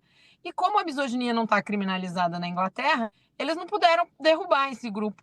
Ele continua funcionando e os homens continuam ensinando uns aos outros a cometer crimes contra as mulheres. Então, a gente precisa aqui no Brasil, né, infelizmente, atualizando os dados, eu falei aqui segunda-feira, a gente teve 7 feminicídios em Santa Catarina só na semana passada. Então, a gente está falando de uma coisa absurda. E esses feminicídios, eles não brotam do chão. Não é uma coisa do indivíduo que é maluco, o marido, o ex-marido, ex-companheiro, ex-namorado, ou o homem que foi rejeitado. É um processo que está acontecendo na machosfera, onde você tem a disseminação da misoginia como uma forma de ganhar dinheiro e como uma forma de criar uma ideologia onde os homens, ao invés de reconhecer que as suas frustrações se devem à crise do capitalismo, à exploração, à crise climática, estão sendo ensinados a colocar a culpa de todos os seus problemas nas mulheres. Né? Em outros países, isso acontece muito com a xenofobia, além de com as mulheres. Então, a gente precisa tornar, assim como o racismo é crime no Brasil, assim como a LGBTfobia é crime no Brasil, a gente precisa tornar a misoginia crime. Então, todo mundo convidado amanhã pode acessar lá no perfil no Instagram Levante Mulheres Vivas para conhecer, aí procurar onde é que vai ser na sua cidade, mas vai acontecer essa mobilização e lembrar que é um convite para todo mundo, porque a misoginia não é um problema das mulheres, a misoginia é um problema da sociedade, porque, como eu sempre digo aqui, os homens se matam mais do que matam mulheres, né? Os homens têm muitos problemas na vida por conta de achar que essa é a resposta. Isso é um desvio da atenção para onde está o verdadeiro problema.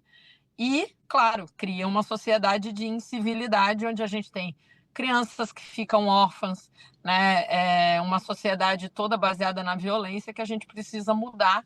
E, para mudar, um dos passos que a gente precisa é criminalizar a misoginia, aprovar o projeto da senadora Ana Paula Lobato, do PSB, que foi aprovado por unanimidade no Senado e que agora o Hugo Mota, sob a pressão da machosfera, está querendo empurrar para depois da eleição, e a gente convidando, então, todo mundo, amanhã, 25 de abril, mobilização nacional. É importante todo mundo ir para os locais, mas quem não puder ir pode fazer a mobilização nas redes também. Procura o Levante Mulheres Vivas do seu lugar, ou os 8M, ou as organizações feministas, vai estar todo mundo compartilhando, conversando sobre isso, mandando informação, explicando, inclusive, para quem recebeu as mentiras na machosfera sobre o que é a criminalização da misoginia. A gente tem que divulgar a verdade para essas pessoas e explicar que isso é para salvar a vida de homens e mulheres na nossa sociedade. Muito bem. Lenira, para não te prender muito, eu queria só mais uma fala tua, porque você deve estar acompanhando o ator global Juliano Casarré, que lançou um curso, né, esses tipo legendários, resgate a tua masculinidade, etc. Qual o risco disso e por que a gente deve repudiar esse tipo de ação? Porque, infelizmente, Ernesto, esse é um processo de afirmação dessa masculinidade frágil, tóxica, violenta, essa masculinidade padrão, que só faz mal para todo mundo, né? Ele não é um processo de superação.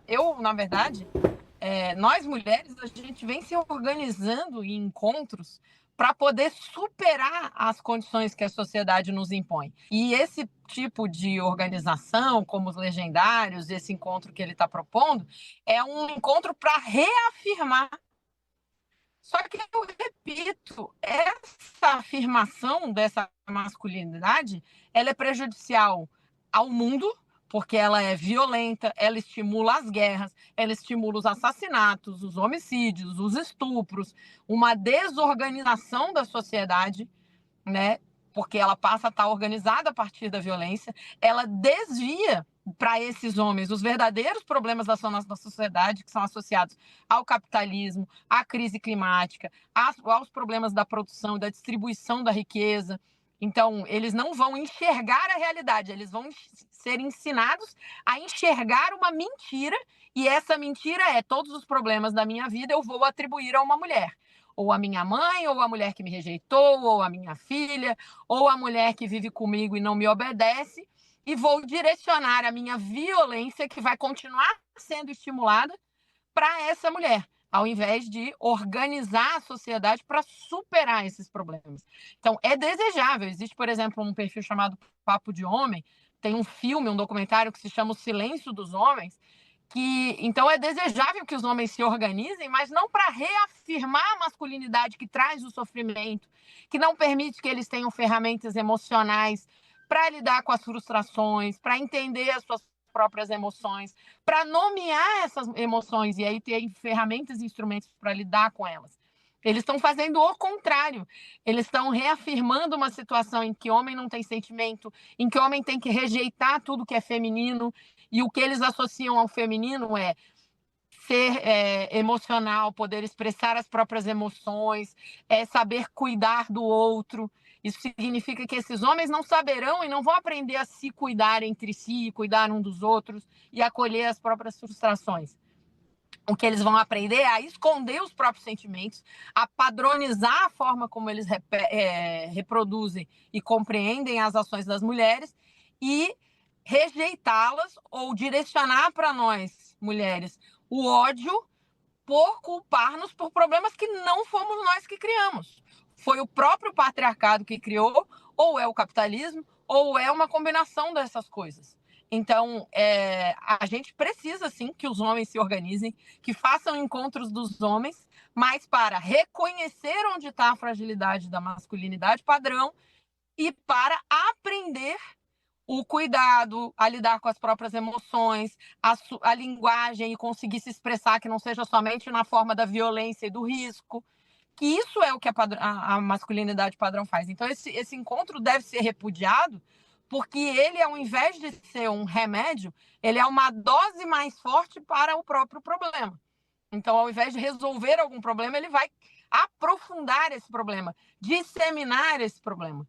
E os homens não vão viver melhor. Eles vão continuar vivendo menos, se matando, matando os próprios filhos, né, se jogando de prédio, dirigindo feito uns malucos e se colocando em risco no trânsito e não indo ao médico. Você acredita que existe um movimento em que eles se ensinam a não lavar o próprio ânus, porque tocar no próprio ânus é coisa de gay? Então, esse é o nível do absurdo que essa masculinidade tóxica pode chegar. Imagina se um homem desse vai fazer exame de próstata, não vai nunca. Porque ele tem tanta insegurança com a própria masculinidade, uma necessidade tão grande de performar, né, de se apresentar, se vestir, se comportar, para ser aprovado por outros homens também de masculinidade frágil, que ele vai adoecer, que ele vai morrer num acidente ou que ele vai matar a sua própria namorada ou matar o próprio filho porque tem ciúme da mulher ou vai matar alguém, uma ex-namorada, porque não aceita uma rejeição. Então, esse é o problema que nós estamos lidando. Isso não faz bem para ninguém. não faz bem para os homens, não faz bem para as mulheres, não faz bem para as crianças, não faz bem para a sociedade como um todo. Olha, eu vou falar uma coisa, Elenira, essa do cara não lavar o fiofó, não, para não virar gay, eu vou falar uma coisa para você, haja ignorância, viu? Pelo amor, essa eu nunca tinha ouvido falar, rapaz. Mas você sabe que no Brasil a gente tem, em média, de 500 a 1.000, eu acho que eu já falei isso aqui, de 500 a 1.000 homens que têm o pênis amputado porque desenvolvem um tipo de câncer no pênis. Por ano, 500 a 1.000 homens perdem o órgão que, afinal de contas, é a representação da masculinidade para a maior parte deles e que a gente costuma dizer que é o que principalmente leva os homens ao médico, né? É quando tem problemas de ereção, de impotência, enfim.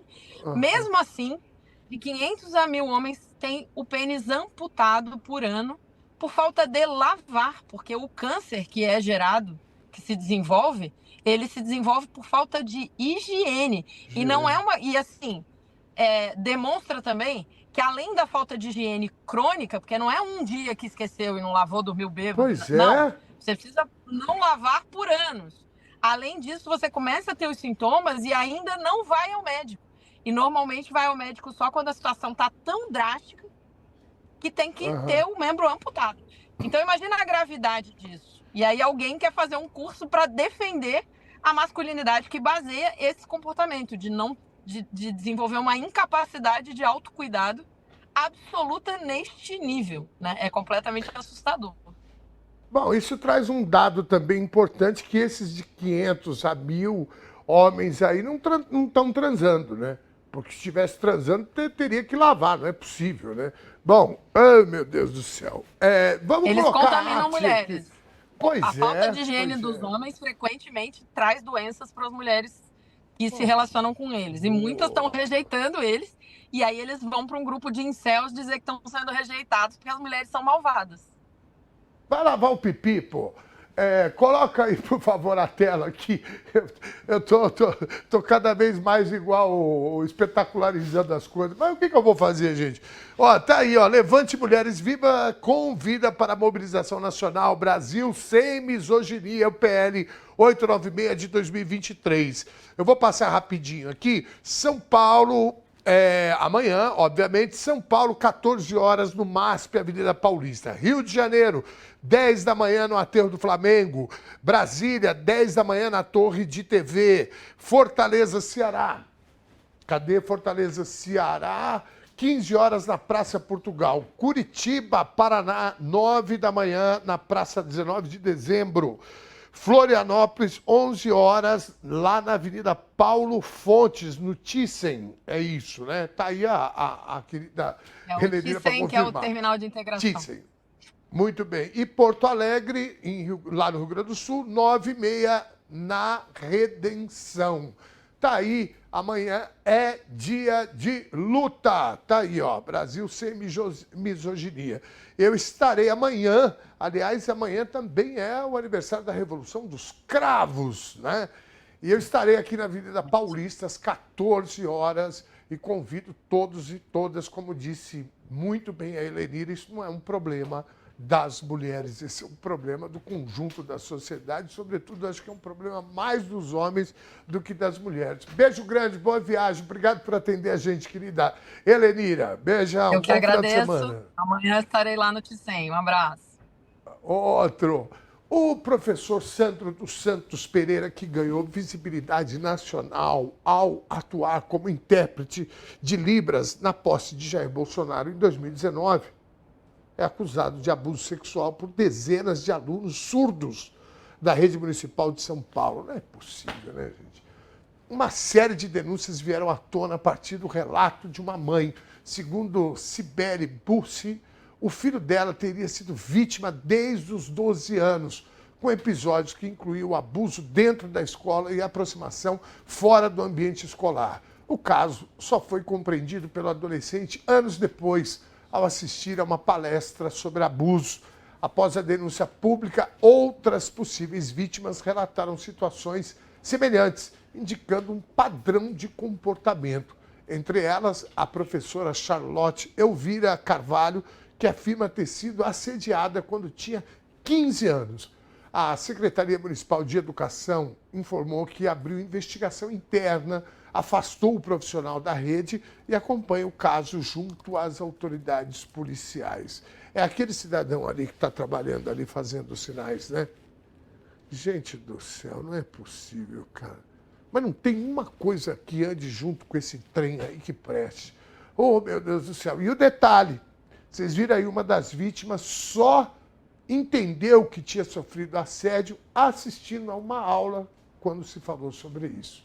É por isso que essa gente é tão contra, né, essas discussões na sala de aula. Para eles, né, aliás, eles estavam se movimentando lá em Santa Catarina, o governador, para fazer lá uma lei que o pai tem que autorizar para ter esse tipo de disciplina.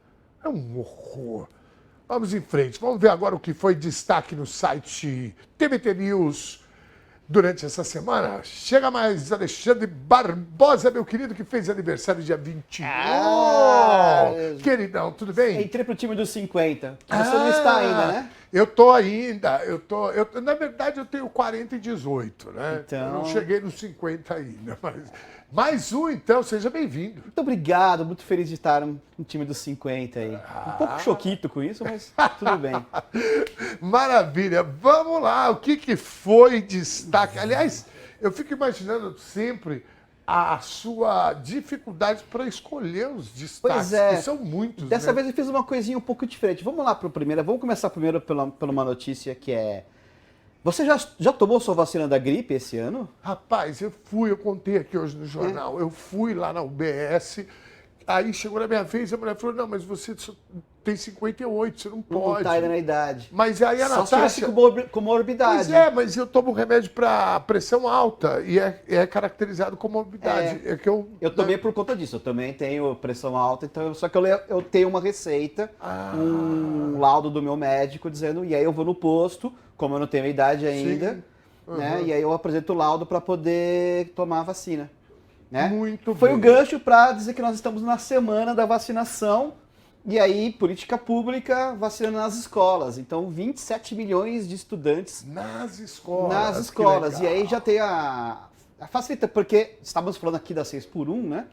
Muitas vezes o pai, a mãe não tem como levar a criança para tomar vacina, porque os postos nem sempre estão funcionando nos finais de semana.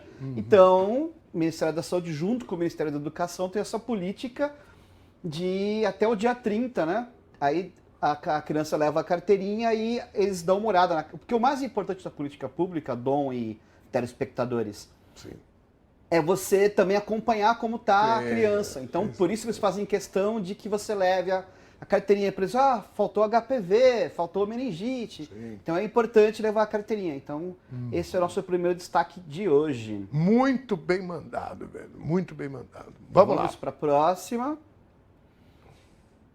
Então tá na home do nosso site, que já tá andando, né? Assim, tava até conversando lá na redação, né? O Hugo Motta abraçou, né, essa causa. A gente estava até tentando entender lá os motivos para isso. Porque ele não se importa normalmente, né? Não é, mas assim, ele é um político do Nordeste, que tem uma base eleitoral lulista muito forte, então também ele pode estar preocupado com a própria reeleição dele. Mas, né, a grande notícia dessa semana foi, finalmente, a CCJ aprovou a admissibilidade, né? Ou seja, a PEC ela é constitucional, foi considerada constitucional, e aí ela está caminhando. No nosso site, como eu falei, tem as duas, né? O que é a PEC, o que é o PL do governo, que estão caminhando, e hoje a gente acabou de colocar na manchete que o Hugo Motta então já constituiu a comissão especial que vai começar a analisar. Vai ter audiências públicas com representantes dos trabalhadores, representantes das entidades patronais, e aparentemente vai se cumprir a promessa de votar antes da Copa. Muito bem. Bom, tem apoio de mais de 70% da população. Essa gente também trabalha com essa lógica. Sabe que essa né? hoje foi uma das nossas notícias mais lidas, que mais de 70% da população aprova o fim da 6x1. Né? Então, muito bem. Vamos para a próxima. Falar de antes da Copa, aí né? Aqui é minha campanha, Dom, me chame para o Conversa Sem Curva. Que maravilha! Não, nós vamos nós temos fazer... Lembra que uma vez eu vim aqui, eu te perguntei qual que era a língua mais falada da Copa? Pois é, me lembro. Que era o inglês, né? E aí nós estamos publicando uma série de matérias sobre as línguas os idiomas mais falados na Copa do Mundo. Né? Isso é super. Teve a do inglês, que eu não coloquei aqui, porque eu achei que não ia dar tempo, mas essa do francês, como é que tá a sua mão aí pro touch? Vamos lá, pra vamos descer, deixa eu limpar aqui, vamos lá. Aqui não sei se todo mundo consegue ver, mas tem o Mbappé, tem os 8 países que falam francês, mas tudo bem, pode para subir. É só para mostrar que a matéria tem, além das 8 seleções que falam francês, alguns países de duplo idioma, como o Canadá, a Suíça e tal, né, o Senegal. E aí, o que é legal dessa matéria e das outras também? Isso é genial, cara. Isso é mostrar a questão do colonialismo francês. Isso é uma edição super especial, cara. Isso é tipo uma álbum de figurinha carimbada. Muito legal, cara. Sobre isso. E aí, dá só uma pausinha aqui. Parou. Pediu pra parar, parou. Só para lembrar que, assim, se a gente... Tem países que a língua oficial é o árabe, que vai ser a próxima matéria que a gente vai elaborar, porque também são 8 países que falam árabe. Só que desses países que falam árabe, 3 deles falam francês também, não como língua oficial. Então, se a gente for colocar aí no cômputo, são 11 países que têm o francês com uma das línguas. Ela não é o idioma constitucional, mas é uma das línguas. Então, de fato, o francês é uma das línguas mais faladas dessa Copa e é também... Assim, mostra muito o que foi a potência francesa no século passado. Aí tem essa foto. Bem. Né? Linda. Eu coloquei umas fotos do Bromance. Vamos para o próximo. Bora lá. Próxima. Que é também aí dos países que falam espanhol. 8, mesmo número. Mesmo número. É um tríplice empate na segunda posição. Né? 8 espanhol, 8 francês e 8 árabe. Tá. Aqui são os que falam espanhol, e aí, assim, tem a questão da América Latina, né? Mas essa matéria, se puder descer também lá... Bora lá, subindo. Um pouquinho. Aí. Aqui tem os craques que o Yamal tá correndo o risco de não jogar a Copa, né? Porque ele se machucou. Aqui também tem essa questão do colonialismo espanhol. Como é que o espanhol se espalhou pelos continentes. E no final dela, tem algumas dicas de literatura em espanhol. Que maravilha. Eu não sei se eu já comentei aqui, a Unicamp agora colocou aqui o show do Bad Bunny, né, que tá falando. Então tem toda uma discussão sobre o que é o colonialismo, como o espanhol chegou aqui, o que se considera país da América Latina ou não. É uma matéria especial, explicando o que é decolonialismo e tal. Então, que maravilha. Né? Pô, vamos tratar disso no Conversa Sem Curva mesmo, viu? A gente precisa mostrar que Copa do Mundo não é só bola rolando, tem história. Não, tem muito. E essa Copa, ela tem várias... Aqui tem algumas dicas de literatura em espanhol. Né? Don Quixote, o Jogo da Amarelinha, do... Muito legal, cara. Muito legal. E a última que eu destaquei, que é um sucesso de leitura do nosso site. Não está no top 5 das línguas mais faladas, mas uma das nossas matérias mais lidas são 3 países que falam língua portuguesa. Isso é a primeira vez que acontece, porque pela primeira vez a gente tem representantes de 3 continentes que falam português. Portugal, né, nossos patrícios, o Brasil, evidentemente, e Cabo Verde, que é na África, né? É uma ex-colônia portuguesa. É a primeira vez de Cabo Verde? É a primeira vez de Cabo Verde. Então é a primeira vez que a gente tem esse número, então, né? É isso mesmo. Sim, nunca teve isso antes. Então essa matéria, ela é curiosa porque mostra um pouco das coisas da nossa língua, as músicas mais... Não músicas mais ouvidas, mas representantes da música em língua portuguesa de Cabo Verde, do Brasil e de Portugal, né? Para nós que temos aí esse passado com a ditadura, tem a questão da Revolução dos Cravos, né? Então, nós temos um quê aí para escutar o fado, lá Cabo Verde, então vai ser uma sensação. Cara. Pô, Alexandre Barbosa, essa que maravilha, bacana, viu? Eu já tenho minhas horas de leitura desse final de semana, vão ser essas matérias aqui, viu? De verdade, adorei. Tem o inglês que eu não destaquei, mas está aí também, né? Tá, porque eu busco lá. É a língua mais falada a Copa do Mundo é o inglês, todas elas por mesmo motivo, né? É o coronelismo. E a Copa com 48 países permitiu esse tipo de coisa. Muito bem. Aí, ó. Maravilha. Alexandre Barbosa, muitíssimo obrigado. Eu que Honrado agradeço. em recebê-lo aqui. Sexta-feira que vem tem mais. Né? A gente vem aqui para passar, né, como é que foi a semana do nosso site, que está bombando. Eu vivo falando aqui, muita gente, eu inclusive tinha lá como favorito, acho que o UOL, quando eu abro mesmo. Agora eu coloquei da TVT, Isso aí, já TVT falo News. tempo, pô, dá até um. Falou, ó, quanta coisa boa para ler aqui. Abraço, meu irmão, querido. Bom Abraço. final de semana. Vamos em frente, 17 horas e 54 minutos. Para quem está em São Paulo, fim de semana promete muita cultura e diversão gratuita. O grande destaque é o show do cantor Marcelo D2, nesse sábado, às 9 da noite, no palco flutuante do festival King Day, no Rio Pinheiros. A programação pela cidade ainda conta com sessões de cinema gratuitas no Minhocão, com a exibição de 21 curtas-metragens, e o Festival de Filmes de Esportes Rock Spirit no Parque Vila Lobos. Já para quem está disposto a comprar ingressos, a agenda também é forte. Tem show da turnê de Péricles e Ferrugem no Espaço Unimed, o projeto Dominguinho no Allianz Parque, enquanto o Memorial da América Latina recebe o maior festival de metal do estado. Aí, ó, o Du já até levantou aqui, ó.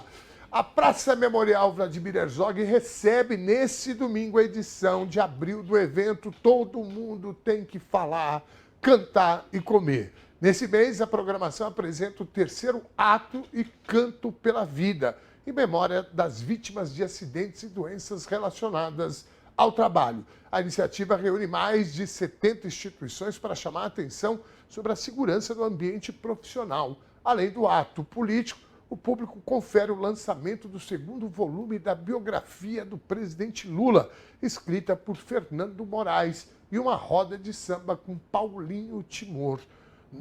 Na parte gastronômica, o tradicional sanduíche buraco quente será servido a partir das 13 horas no Sistema de Solidariedade. A Praça Memorial Vladimir Herzog fica no centro de São Paulo, na rua Santo Antônio 33, em frente ao Terminal Bandeira. Tá aí, ótima dica essa, viu? A Fábia tinha falado dela agora há pouco.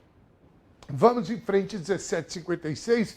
Agora é hora de dar uma passadinha na programação da TBT para esse final de semana. Hoje, às 9 da noite, tem Samba na Gamboa. No programa dessa sexta, Tereza Cristina recebe o cantor e compositor Dudu Nobre, que vem cantar seus sucessos e contar as histórias da sua carreira. Nesse sábado, à noite, o Cine TBT apresenta As Faces de Mal.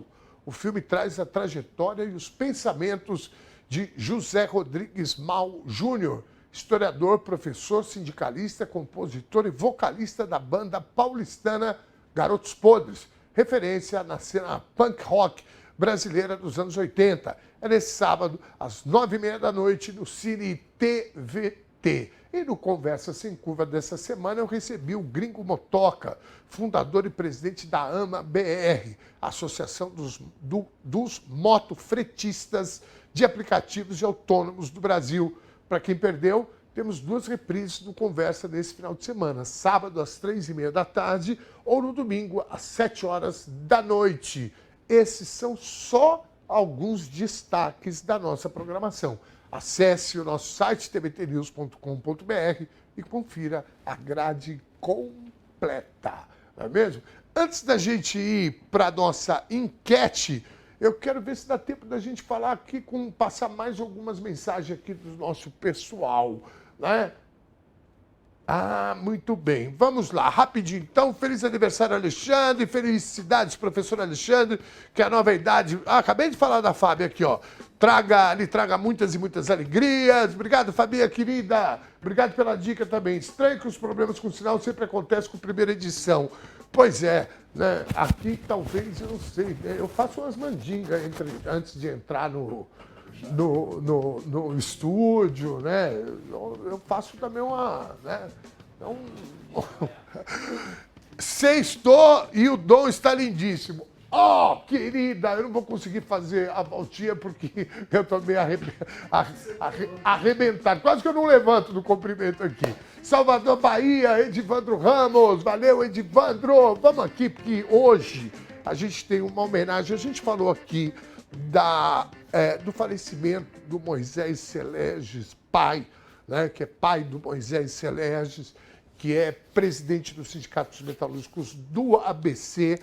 E foi uma homenagem que a gente fez aqui na abertura do programa. A gente dedica o programa, inclusive, à memória do Moisés Seleges, pai, que tem uma trajetória de luta e, para além de qualquer coisa, né, colocou o filho, o Moisés Seleges Júnior, como uma liderança na luta, de acúmulo de luta, e se tornou presidente de um dos sindicatos mais importantes da história do nosso país, de onde saiu o presidente Lula e o próprio Moisés, né, que hoje é pré-candidato a deputado federal, inclusive o candidato do presidente Lula. Né? Então, nossa maior solidariedade aqui a ele, a família toda, dona Raimunda, e dedicamos, então, essa edição ao Moisés Seleges. Vamos ver o resultado da nossa enquete. Põe na tela aqui para a gente, por favor. Qual o maior obstáculo para a votação do projeto que criminaliza a misoginia?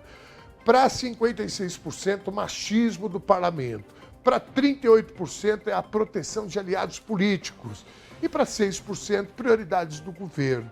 Muito bem, é isso, né? Essas duas opções, machismo do parlamento, se ele é estrutural, ele está em todo lugar, né?